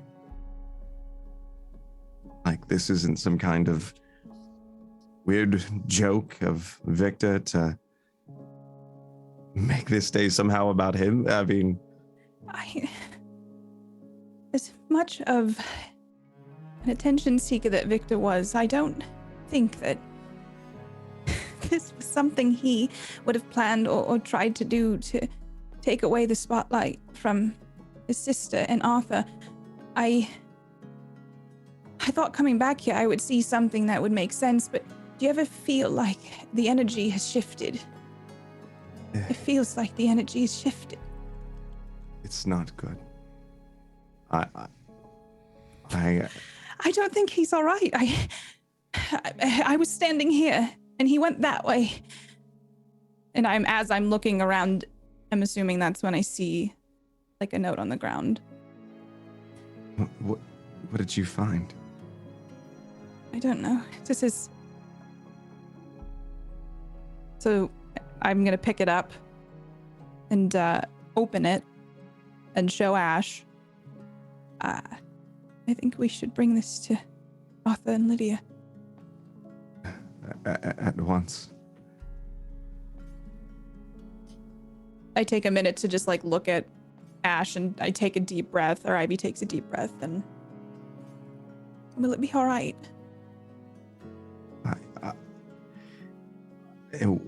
We have to make it all right. Fold it up and start heading to where we know that Lydia and Arthur are to deliver the piece of paper we found on the ground. I'd imagine they're in their bedroom. Probably. You'd hear a quiet knock at the door. Is it all right if I welcome them in? She nods and just kind of tries to step up. Come in. Slowly open the door. We are so sorry. Please do come in. It doesn't feel like it's real. But we found something that you might want to see. What is it? Lydia. Give it to Lydia. And as Ivy walks over, you can see her eyes starting to well up as she hands you a piece of paper. I think Lydia's like locks eyes with you, and you can just see. He was a good man. She nods, but words don't come out. But you see her eyes kind of like tearing up, and she shakily takes the letter from you. And she opens it up. Inside, you see a handwritten speech from Victor that says, "Today we are gathered to witness a triumph of love against all things. Love, an abstract idea that can never be counted, weighed, or measured, yet it is known. And today it is honored. I've known the bride and groom since childhood. I've been blessed to watch as they grow into the fine souls that have the capacity to love so truly and so fiercely that it has brought us here in this moment, this beautiful moment. Their love has given us cause to pry time away from the small yet tedious matters that aim to steal our lives away one moment at a time with pointless worry. In this moment, we are enveloped in their love, shielded and empowered by it, reminded to be grateful for all the wonder in our lives, reminded to be grateful for the family we share blood with and the family that we have chosen for ourselves, to cherish the growth that we have earned through the fires that we have walked through, and to brandish the strength that we have gathered through the shedding of countless tears. Let us raise our glasses and wish the happy couple all the blessings that this life can give. In all my life, I have seen no better union, and the light of their love shall keep me warm always. I love you, Arthur. I love you, Lydia. Always." That is where we're going to end our season. Oh my gosh. You guys are amazing. Wow. Just Whew. Whew, all right. I don't know how to end that, but thank you all so much for joining us for this lovely story. Not all stories end in happiness, but we hope that you enjoyed it. And if you did, you can support us in a variety of different ways. You can head over to our Patreon, where you can get cool rewards in return for supporting our lovely cast. And, you know, maybe you'll see a season 2 of this, you know, perhaps with a different expansion of Good Society. Maybe we've set it up. But of course, we have a lot of other rewards for you that you can check out over there in return As well as, of course, you can subscribe to us over here on Twitch, and you get access to the videos in advance, as well as, thank you, I need to laugh because I'm having a hard time talking. You get access to some cool emotes, and of course, if you head over to our YouTube and become a YouTube member, you can get access to some of those emotes as well. And of course, if you're a YouTube member, Twitch subscriber, or a patron, you get access to our private Discord, where I'm certain there's a lot of conversation going to be happening. There's already a lot of they're putting it in the spoiler bracket so that people who haven't watched the episode are not spoiled by what has happened. So we do encourage that so that people can still experience it as well, because not everyone can watch live. And of course, we know that not everyone can support us in a monetary way. So if you can't do that, there's lots of other ways that you can support us. Take care of you and your family first. Obviously, watching here live on Twitch is a great way, making clips. I hope there's a lot of great clips from this episode. You can watch us on YouTube. We will be uploading this video over to YouTube, and subscribing and liking and commenting over there to get the algorithms to find us. And of course, over on Twitter and Facebook, you can go ahead and like, share, retweet, and comment on all of the goodness. And with that, I would like to also thank our sponsor, which is Roll20. Thank you, Roll20, so much. If you are looking for a virtual tabletop space that you can utilize for rolling dice, making maps, doing card games, things of that sort, or making custom sheets for your game that you're working on yourself, it is a fantastic way to do so. And then, of course, these people are amazing. If you have not followed them, please do. I'm going to give them an opportunity to say where you can find them at and what they are up to, if there's any other projects that you can check out. So first and foremost, I'm going to toss it over to Apocalypto 12, who plays Duke Arthur Bed, as well as Catherine Taylor. Where can people find you at when you are not giving the worst of news and also the best of news at the same time? Hi, I'm Tyler Scheid. You can find me all over social media as Apocalypto_12. That's Twitter, that's Facebook, that's YouTube. Well, I guess Facebook is Tyler Scheid. Anyway, YouTube, Twitch, TikTok, I'm in all the places. The biggest project that I've taken on and spent the most time with, aside from this, has been my podcast called Go My Favorite Sports Team.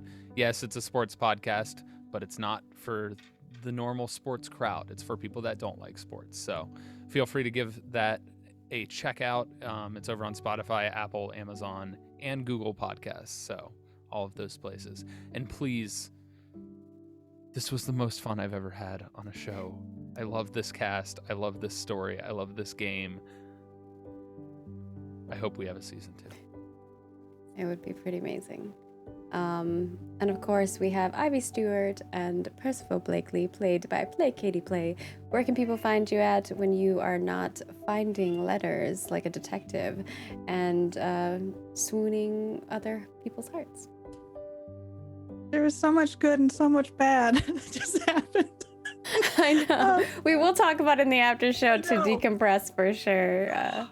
I had the honor of playing Ivy Stewart and Percival Blakely for you all for this. I can't believe it's been 12 episodes already. I'm so sad it's over.